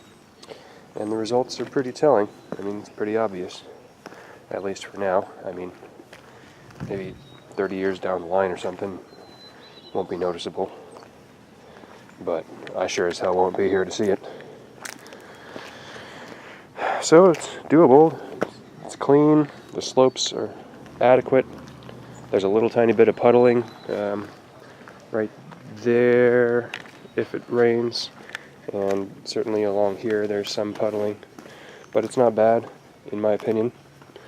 So I'm pleased with the slopes. I'm pleased with it being relatively clean.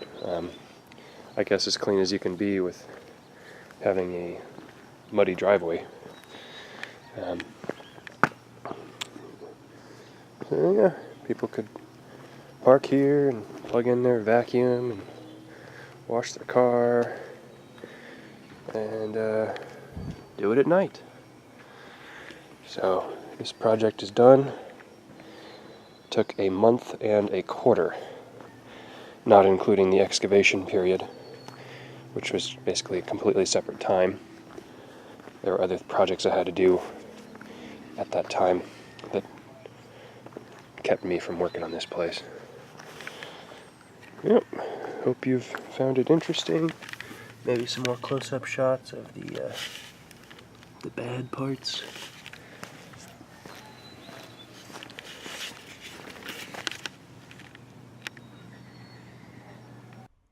Yep. Those grooves, man. Don't recommend them. This one's particularly bad.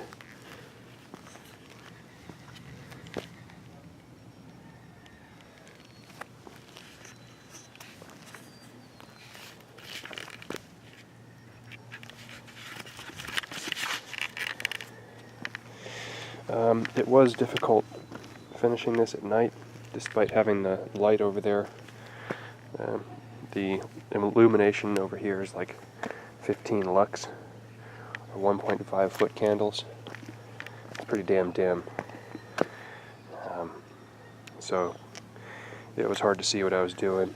So yeah, and it was really awkward to do a broom finish standing in here. I did not have the poles to get it all the way across. I could get the broom to about here from over